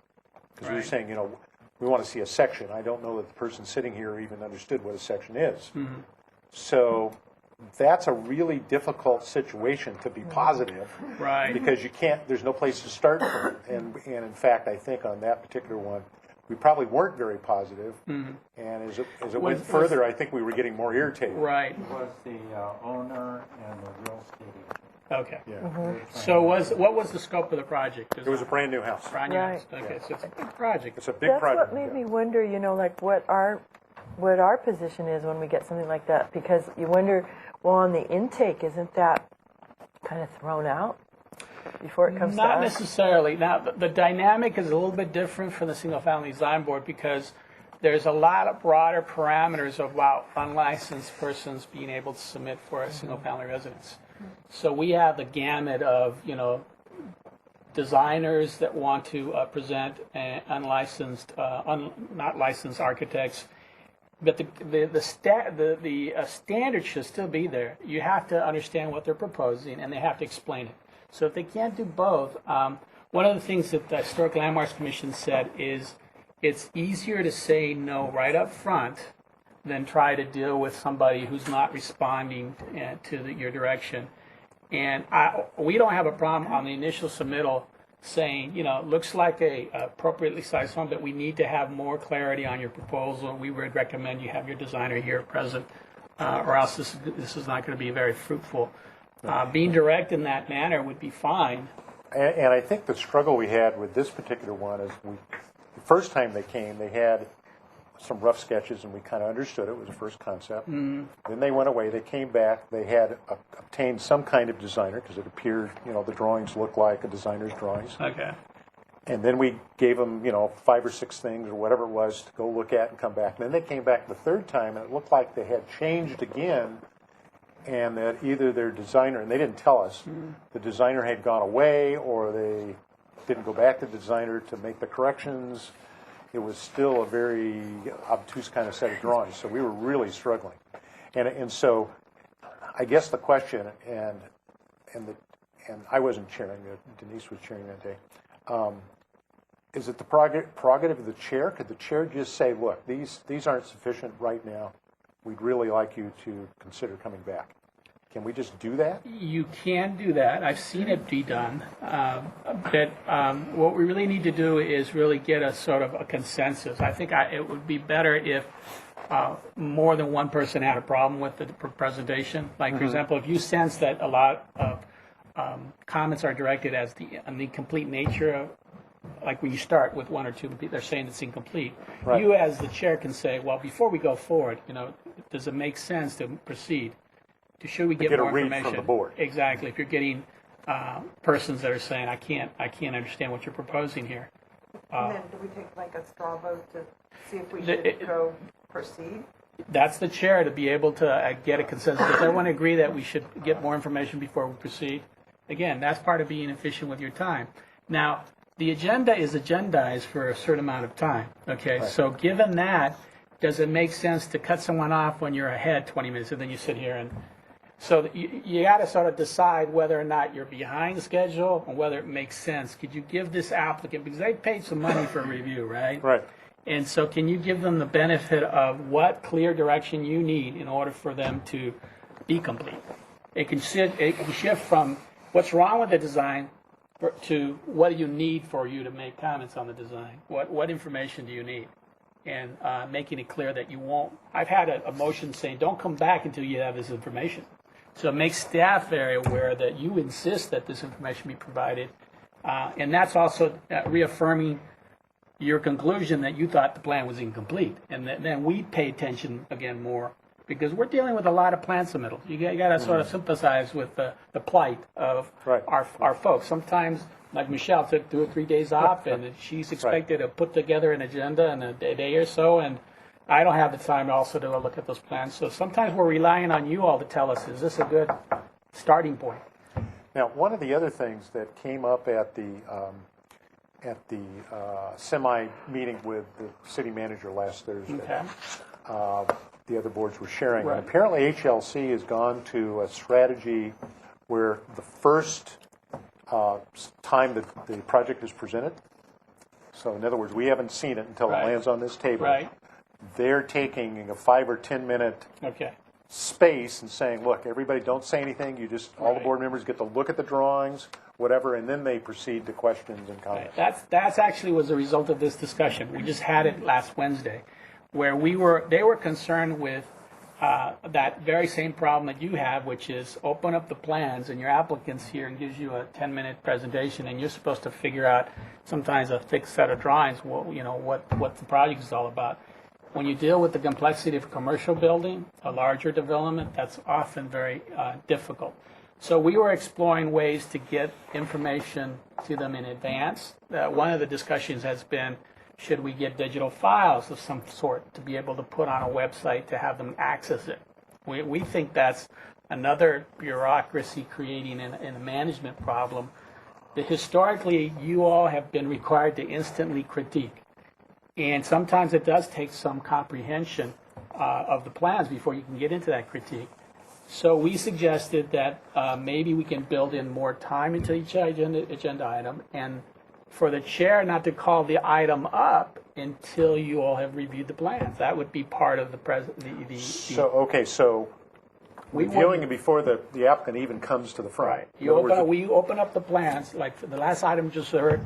Our staff would open up the plans, and you take that 5 minutes, and it would be some dead silence, that it would be understood that the applicant doesn't come forward until you're ready to proceed with where everybody has a good understanding with the project. Now, there was a counter argument saying they appreciate having the drawings open as the applicant is presenting them, that you actually learn from what they're saying based on what they're presenting. So it's sort of it's up to the chair to decide whether the documents need more time for review. But could it not also be, the chair may be sitting here going, I understand completely, I don't have a problem with the plans, but we may have 2 members sitting there going, hey, I need some time to look at these. Right. Is it appropriate for those members to go to the chair and say, Chair, could we have 5 minutes Sure. to look at these drawings? Yeah, the discussion was would we actually record on the agenda 5 minutes for entry, so people would know that, because it's going to be odd that it's being televised and nothing's happening, right? That's the dynamic that sort of over time we'd have to adjust our viewing. Maybe we'd say, some type of preview, plan review time period. Well, and the reason I know that part of our discussion has always been this perception, particularly by neighbors, because it's such a more personal thing when you're dealing with neighborhoods, is that somehow we all have inside information about these projects before they get here. And so to some degree, some of the public has some perception that somehow we've already made up our minds. Look at the project, and you can just jump right in. Exactly, and for virtually all of them, we don't see them until they hit this table. Right. And so somehow easing the public's perception that we've made a foregone conclusion and had some kind of inside track on these things needs to be pretty clear. But I think maybe on a complicated project, by us taking 5 minutes, that would really make it clear to the public, no, we haven't seen these drawings until they've landed on this desk. Sure. You can work that in. Again, with it may not be every project you need it, like you said. You decide which ones, and sure, we can work that in. And it seems like you could decide, well, that's going to happen, that you're going to want to look at it before they speak, or we could make the decision as a board after they I present think it. maybe the appropriate thing, in my mind, is, because if we did it for every project, we'll be here for Right. hours and hours and hours. But let the applicant come up, make the presentation. And again, just the first time, when they first come, first you, let them make the presentation. And then if any one of us are sitting here going, I need some time with these drawings, then just speak up, bring it to the attention of the chair and say, Madam Chair, I'm having a problem really understanding it. Can we have 5 minutes to look at this? And then the chair can decide whether there's enough of us that are in that same position. Yeah, and also you could start on the other side of the table. Either way, also, whoever requests more time, you can adjust that too. Right, so they've made their that's true. presentation, then we look at it, silence, then open it to public comment, then go to questions and kind of then follow our normal format. That might be a way to certainly portray to the public that we haven't seen these drawings before. I think we should allow, say, 5 minutes where we can study the drawing.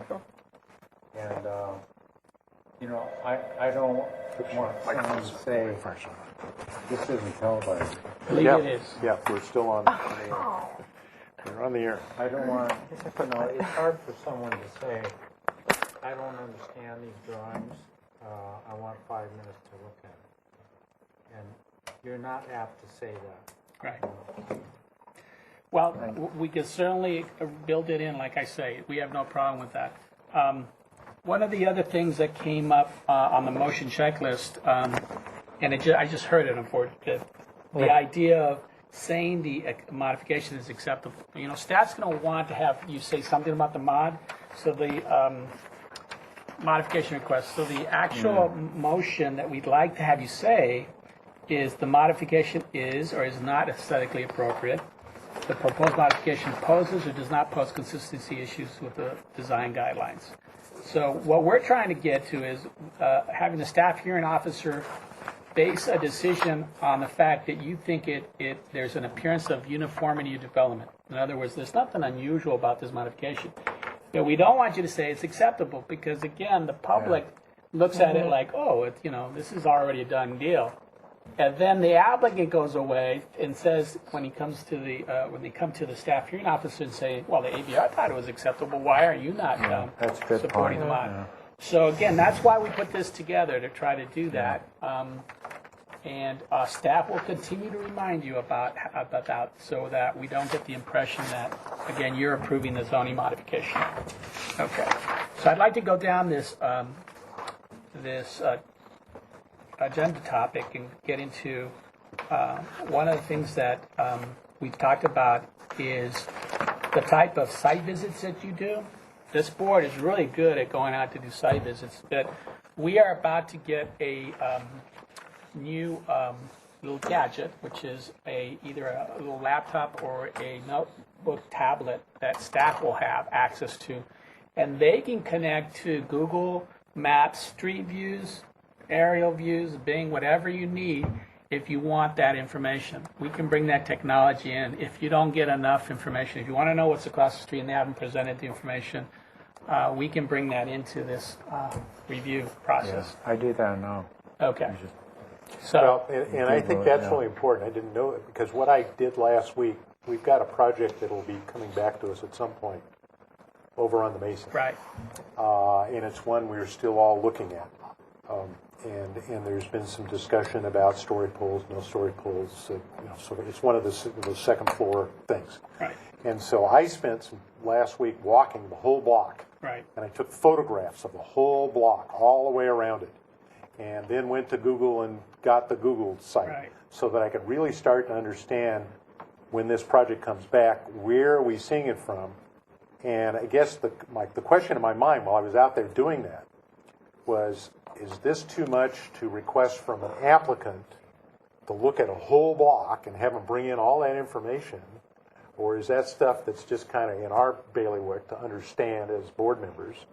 Or is it something we would request from staff? Because this is one of these transition neighborhoods that we're having to deal with neighbor comments. They're Right. all concerned about views and so forth and so on. Well, our thought, staff's thought, is that when you have a proposal that is proposing more than 85% FAR, then we have essentially raised the bar for those type of applications. And that applies to mostly second-story developments when you have that issue.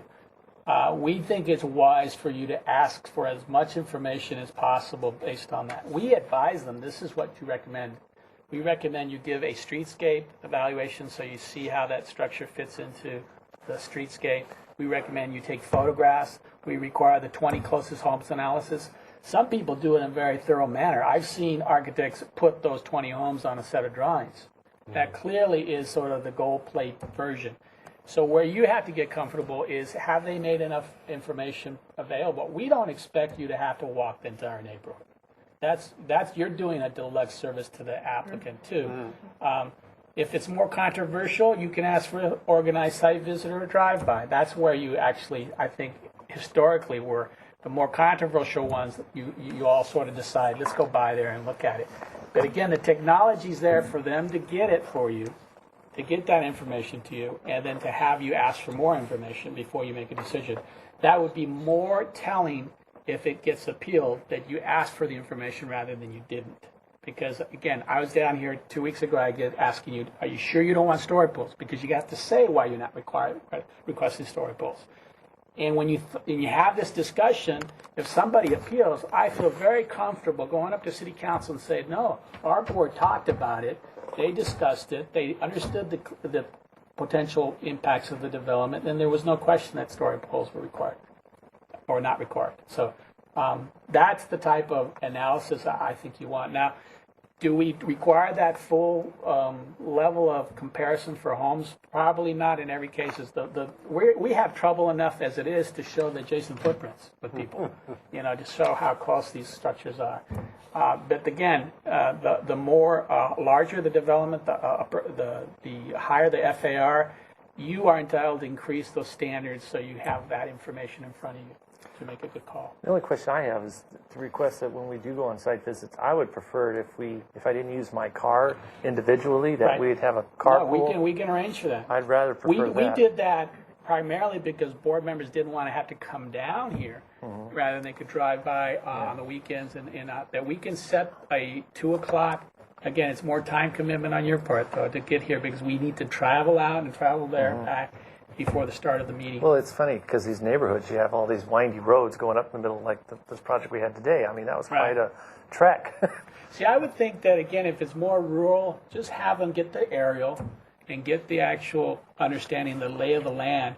Versus an infill development, you really need to know what's behind, what's in front, what neighbors are coming in, making their issues, so you get a good idea of that. And again, if an architect does a good presentation, they will give you that elevations and differences and make that case that, hey, I've studied this and convey that information. If they can't answer those questions, that's the time to ask for more information. Okay, you need to provide us more information if you can't answer these questions. So the other thing that the HLC actually asked for is more staff reports. They were thinking that because the projects are larger, that we should explain clearly what the project is. I argued that most of the time the applicant does a good job making a presentation of what the project is, and that staff's here to answer questions that you may have about the project. However, if a project involves difficult issues, you've seen Michelle or myself come in and give you a memorandum saying, look, this is what you have to decide today. And if we know a project's heading for an appeal, we will try to lay that out for you so you very clearly discuss the parameters of the issues, and so we don't get caught up into, we forgot to mention these things. I know that for some of the hillside developments that we have concerns about, we point out guidelines that, hey, take a look at this guideline. Sometimes you may not agree with what we're saying.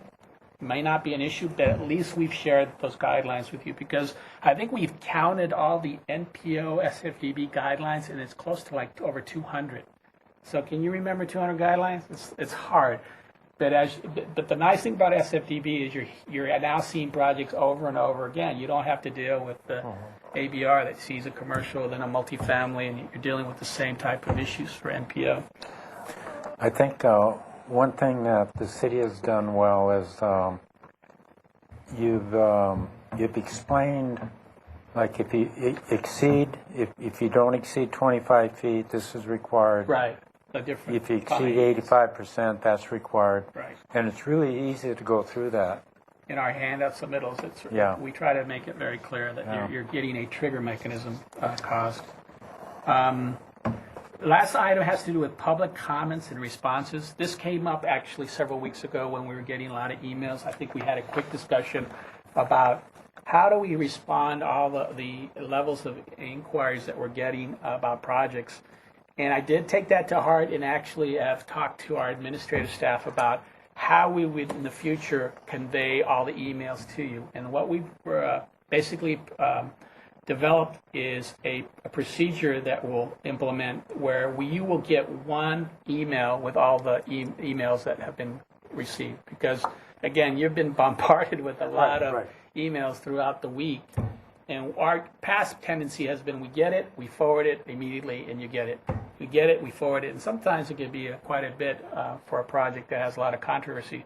So the idea is to cut it off on a specific time, and you would get one email with the actual attachments or the scanned images, PDFs, with all the emails received to date by that day. And I think we're resolving, it might be Thursday or Friday, depending on the week.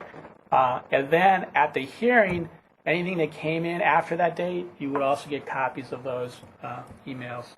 And that way, you know that you don't have to look at your email throughout the week and figure out what you've gotten for projects. And then I think we also discussed previously that it's not our job to respond to those emails. That's correct.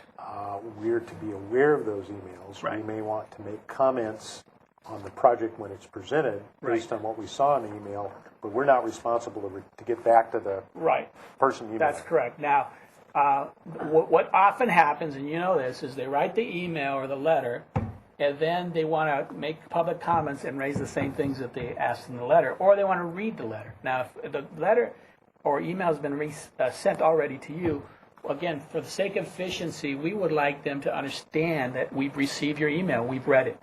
Now, if some members have not, or for some reason there's a problem, then the chair should address it and say, well, you have the right to get your 2 minutes and read your letter if you want. What we're trying to do is not have an engaged sort of debate about these type of issues. The whole point of your design review meetings is not to engage into this back and forth dialogue with applicants, just to recognize that you understand their issues, and then in the context of your review, discuss and ask questions of the applicant to see if they've addressed those concerns or not, if you think they're valid. We also don't want to be in a position where every question that's asked has to be responded. It's up to the chair or board members to point out to staff which ones you want us to answer. Because if you think something's being raised by the city about our process or what the city has not done, you could direct the question to staff if you think it's appropriate to be answered. That way the applicant doesn't feel like you didn't get their questions answered if it's a legitimate question. And again, we're prepared to jump in there, but we will not proactively start jumping in and start responding to questions unless asked. Okay. So, but getting back to the emails, the other thing that's been brought to our attention is that emails for or against the project at the Planning Commission are often forwarded not only to the board or the commission, but also to the applicant's agent, like the architect. It's unfair for an architect to show up and not be aware that there were letters sent. So again, we're going to tighten that up so the applicants also have the courtesy of getting what's been sent to the board members communicated. So building in a process where whatever we send to you, the applicant will also get copies of those letters. And we're also talking about having it available at the back here, maybe a binder by meeting, so people can understand if the public wants to see what's been presented to the board, they would have access to those. It is a public record. It's supposed to be, rather than come and try to search the file whether or not we have their records. So we're trying to make improvements to make sure that they feel comfortable that all their emails and letters are on record and you've been sent those letters. So, Does that make sense? Yeah, I have a couple comments. I like to make, they're not quite related to this, but it's something that's impacted me since I've been on the board. And one of them is the financial situation. And I know Michelle talked about that you guys are possibly restoring the stipends. That is proposed, yes. And I just want to make it clear on record, for me, I don't have the luxury like Fred, who's retired. I mean, I have to live by my income, and it does make a huge directly and indirectly in the fact that there are architects out there that will not hire me for the simple fact that I am on this board because they know I have to step down. In fact, that occurred in this particular board where a particular architect had to take his thing off the agenda because two of us are working on the project, which delayed the project 2 weeks to the inconvenience of the. So I mean, I'm not saying that's, but I just want. You'll have an opportunity because Betty will come to you in 2 or 3 weeks on a budget presentation, I think. Okay. And that would be the time to have this board go on record saying that they want council to keep that in the budget. Okay, thank you. Okay. So that is proposed. But it's about a $50,000 price for the entire year through all the boards. And whether council decides to cut it or not. But they should also calculate the amount of time if you were to calculate the hour. Oh, no, that's why we're supporting it. We've always supported it. It's huge. Yeah, it is. It is. You had another thing on your list which we didn't talk about, breaks and length of meetings. Yes. Typically, staff has been very good about when they see a long meeting, they just put in a dinner break for us. Right. But there's been one or two where we've you can tell we were wearing ourselves because we've been at it for 4 plus hours. Does the chair have the prerogative to say, look, we're going to take a 20-minute break? Yes. Now, you may have some grumblings from the public because if you're not on schedule, having an item wait longer. But one of the things that we have spoiled our local folks on is a time certain. I mean, some other boards and commissions, as you know, have a show up in the morning and you get to it when you get to it. Yeah, right. And unfortunately, that time commitment puts two strains on it. First, it questions our judgment as far as what time we allocate for the item. It's a guessing game sometimes. We don't have an idea of who will show up sometimes and the length of discussion you will have. And then it puts you all on a time frame of like, you know that there's 4 more items and you're already 45 minutes behind. You feel compelled, even though it's because you've taken so long, the meeting's going to be longer than we anticipated. So given that fact, we do understand that you have the right to call for a break of any length, and if it involves a dinner, we will pay for that dinner. We would like to be able to predict that as best as possible. Right. So trying to get an early indication of whether this will be a meeting that wasn't scheduled for a break and you're planning to take a break. And you can announce that too, so people are waiting. You will be taking a break because of the length of the meeting today at 5:30 for 20 minutes, so people understand that. People are actually viewing it and coming in too. They're paying attention to the hearing. Yeah, they're watching it on their computer. So yeah, that is possible. Okay. And there was also a discussion about breaks and whether or not the city should pay for snacks. I mean, I didn't want our staff to be responsible. My staff was actually buying snacks on their own money because they felt guilty. We're staying here. It might not have been this board, but it was another board where that was happening, or maybe Kathy was doing it before. Kathy was wonderful. So obviously, we don't want that. If you all need a snack, I would encourage you to bring one, or else if you want a break, you're welcome to take a break and however long you need. And that's the way to deal with it. So hopefully we've helped you today. I don't want to keep you longer because I want to be efficient with your time. But if you have any issues with anything, Michelle, you have anything? I just wanted to bring to the board's attention, maybe we should talk about making motions. Yes. Do you guys have any questions? I know you've talked to me specifically about that in the past. I mean, I know we have that checklist that we provided to assist you in making motions, but now would be a great time to ask any questions in that regard. My first thing is practice. Practice. Yes, the more you make. And we actually talked about getting together privately to practice, but maybe that's something we could schedule to practice giving motions. Maybe, I don't know. Well, one of the I think we saw a little bit of that today. Is we help each other formulate the motion, and you don't. Oftentimes, I mean, under Robert Rules of Order, you don't. If you make a suggestion amendment to the motion, it doesn't necessarily have to be repeated by the chair unless it's misunderstood. So somebody suggests you made the motion. somebody is suggesting an addition to that motion, they can state it. You can say, I accept that. Right. Then the chair would go to the seconder and say, do you accept it? The seconder accepts it. Unless Michelle doesn't understand it, it doesn't have to be repeated. Right, but that's still in the context of Right. practice. Now, sometimes HLC, their current board chair, often he will actually do the motion. That summarizes it. He summarizes the motion, and then he says, the chair will entertain a motion to this effect. And then they just simply say, I make the motion, Right. and a second, and then they're into discussion. That's somewhat easier, although then it puts all the onus on the chairman to try to capture everything everybody's been talking about. Right. That's a method to do a motion. The other one is, as we did it today, I think the harder ones we struggle with are not so much the ones where we just have to make comments, because we're not making any action. So usually it's I make a motion and here's all our comments, and we do 1 through 6 or whatever it is. The ones that I think we get more challenged on is when we have to do the fact that we have to make a finding. And the thing that I always get concerned about is when we do this, the consistency, comparison, compatibility, et cetera, all of that verbiage, when this thing gets appealed to council or planning commission, if it gets appealed, then what they do is they take what we said here, Right.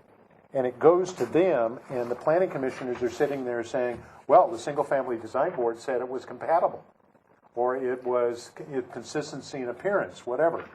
And sometimes I think we're not fully cognizant of what the impact of making that motion is.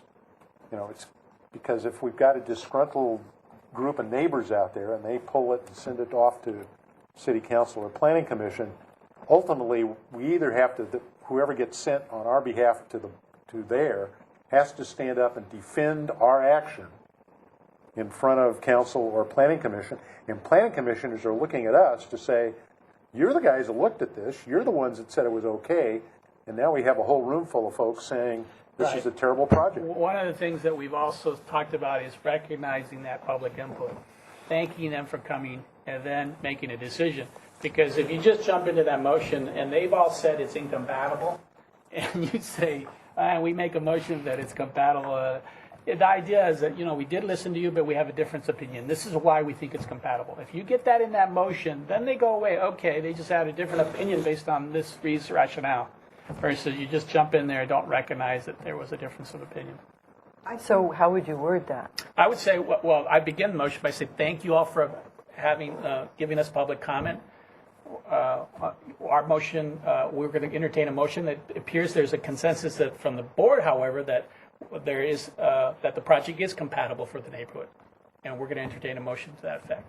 That way, you've recognized that you've listened to that compatibility, or you incorporate some change as a result of that public input, and that's part of your motion. I would recommend you rotate motions and maybe advise them that you'd like to have them. The chair would do that. Could you be prepared to make a motion, because that person could take notes of how to do the motion. Because it's if you get surprised to do a motion, you have to remember everybody's comments. And if you weren't taking notes, that's why Phil basically resorted to that, or some others on HLC, Right. because there could be 9 opinions. Yeah. Well, keeping track of 9, it's harder than 7. And on a big HLC project where there's a lot of details, that list gets really long And fast. it varies. So you need to sort of sway whether there was 3 or 4 comments that supported that or not, and that's why it's a little bit a challenge to make a motion. I think I would have been more comfortable coming to the board if there had been, because Robert's Rules of Order and making motions aren't an innate language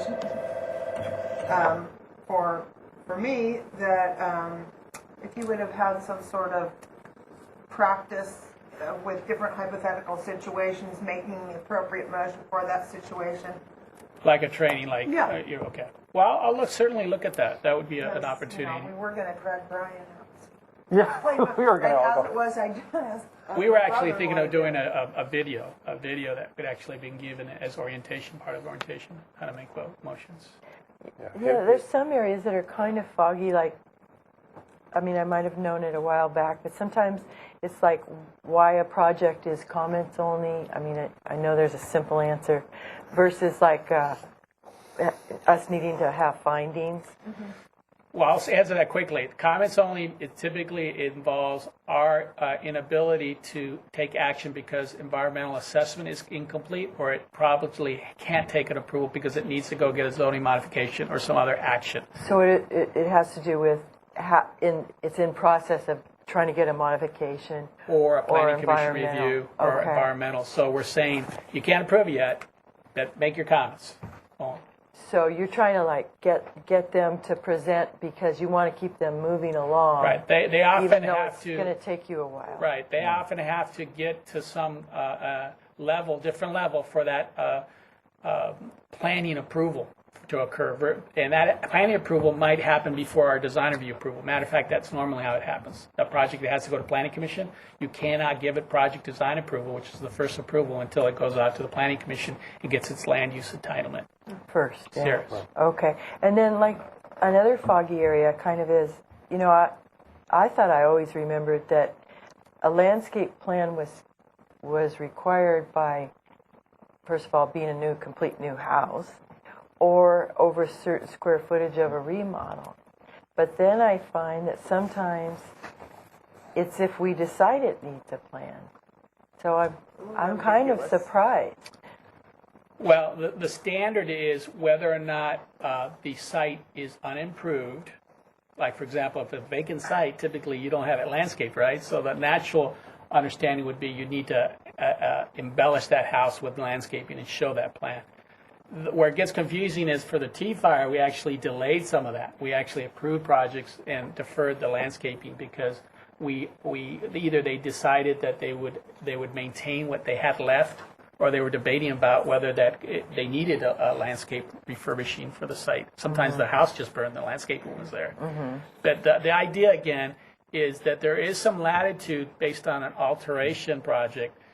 For example, if you do a 400 square foot addition, it could just be a corner of the house that's being altered. So do you need an entire landscape plan? Not necessarily. You have to make a judgment of how disruptive it is to the landscaping. In some cases, you can implement it quite easily into the house by taking out some lawn, and it's there. So in remodels, it's a okay. I know I should have read that. We have some standards in there that talks about it. Sorry, Usually, I knew that it was somewhere, but right. I just And then figured we're all then kind we've of had fine. architects wanting to do landscape plans, Right. and they're entitled to do that if they show enough information. And it's up to you all to agree that information it meets the standards, because sometimes it doesn't. It needs more irrigation information, and you know, it all depends on the extent of landscaping, right? If it's only a couple notes that they're going to replace certain plants, that's fine. But if they want to do a full landscape plan, they're going to get into some difficulty because they don't often do that as their profession. Okay. Well, so it's really not a square footage deal that kicks No. it into that. No. And new houses, it does, except for a fire situation. Then I would think if it's a vacant lot, you have all the more right to ask for that landscaping. We've had some discussions about whether or not every part of a lot has to have landscaping. Well, obviously, it's a judgment you make about where the development is occurring, or in and around buildings, or the entry to a home is typically, or the streetscape. Right. But it's not necessarily, yeah, we have applicability. It talks about for all new single-family residential units, single-family with terracing, and you have high fire area, major addition or alterations involving substantial additions or alterations may require landscape when existing landscape areas are proposed for removal or alteration, or new landscaping improvements are proposed. So again, it depends on what they want to do also. So. The other issue that came up, or continues to kind of get discussed, even came up at the meeting last Thursday, was the issue of trees and hedges. And we've been dealing with that, trees and hedges. And there is a whole tree ordinance view thing that overlaps what we do. And there's certain trees that even if it's on the owner's property, they can't cut down. There's supposedly this hedge ordinance, which kind of continues to get somewhat ignored, in my view. So I think, part of our challenge is to continue to try to look at a project in a whole way, in a holistic way. It's not just the architecture. It's the architecture and the landscaping together. And my sense is if we feel a remodel, 400 square feet comes in, and we feel it needs to have some landscaping to make it aesthetically approvable for the neighborhood, then we just need to tell them that. You know, obviously you try to be sensitive. You know, we get some folks in here where we make all kinds of suggestions, and the applicant will sit there and say, no problem, because he has an owner that has a checkbook that is not ending. We have other applicants come in here, and you can just understand that they're just right on the edge of making this financially work, and everything we say adds money. So, And you also have That's part of our challenge. landscaping coming in as an improvement because they want to beautify their yard. So it has nothing to do with the addition. It's just another component of their remodel. They want to do their backyard. It's not required, but they're voluntarily proposing it. So you also have to be fair there. Like otherwise, they wouldn't need necessarily have to show it to us that it's in conjunction with a remodel. I think also the design of the house. I mean, does it need more landscaping? Does it need more trees, more shrubbery because of views? And we've been calling for that. right. So I've been trying to get as much landscaping as possible. So, Okay. Okay. Thank you very much. thank you. Thanks. Do we have any further business? No, I just wanted to point out on landscaping as well, and maybe Jaime, if you can follow up on this, the requirement for when the board conditionally approves a landscape plan for a specific item. There was a recent project where we had some difficulties with that. If you could clarify that. Well, yes, there's the two areas that I think have recently changed, and that is the city adopted a maintenance requirement, that it was primarily for commercial and multifamily. But they made one exception, that if a project was conditioned by a board or commission, that landscape plan needed to be maintained. And what we normally assert that condition to be associated with a planning commission approval, because that's where we actually have a resolution that says your landscaping shall be maintained as per the approved plan. Or that there's an actual view issue and the planning commission has put a condition that a certain landscaping be at a certain height. That's where you see the most type of conditions on a project. Now, the other type of condition that could be imposed, and this is where you have to be careful, is what is the public benefit that you're trying to protect? And that's why we try not to have view corridors established necessarily with vegetation. It's primarily dealing with the neighborhood preservation ordinance, where are the good neighbor policies being followed. And I think you've had a couple cases like that, where privacy and views, is there a balance? Can you do something to get some type of reasonable approach to the issue? And it's often a debate about what plant to plant, what hedge to plant, or what tree to plant that will offer that privacy or not block someone's view in a significant way. And that's where this condition on a plan can be imposed, that if it's on record as a condition of approval, then it can be enforced. Now, our city attorney doesn't want you to condition every project that, But so we are allowed to do that? you are allowed to do it if you make a specific statement as to why you're actually achieving that condition. In other words, on the plan, this hedge shall be maintained for privacy, and it's noted on the And plan. that condition goes with the property, not with the owner. That's correct. So So somebody whoever occupies that has to go with in that. the future, if that hedge comes down and that applicant comes in and says, I know that was a condition of approval. If we find it on the plan or on your record as a condition of approval, then it must be returned to its. And that's the only caveat. You cannot condition the entire landscaping on a project. It's It's only like, certain elements. it's like in fire we do that, or Ann Marks will say, A this certain has to be trees maintained. has to be a certain Yeah, this distance. has, right. But you can't say we condition the entire landscape plan. It's got to be targeted And then elements. you have to state why. Why? Cool. All right. All right, thank you. Thank you. Yeah. The meeting Thanks, is Ernie. adjourned.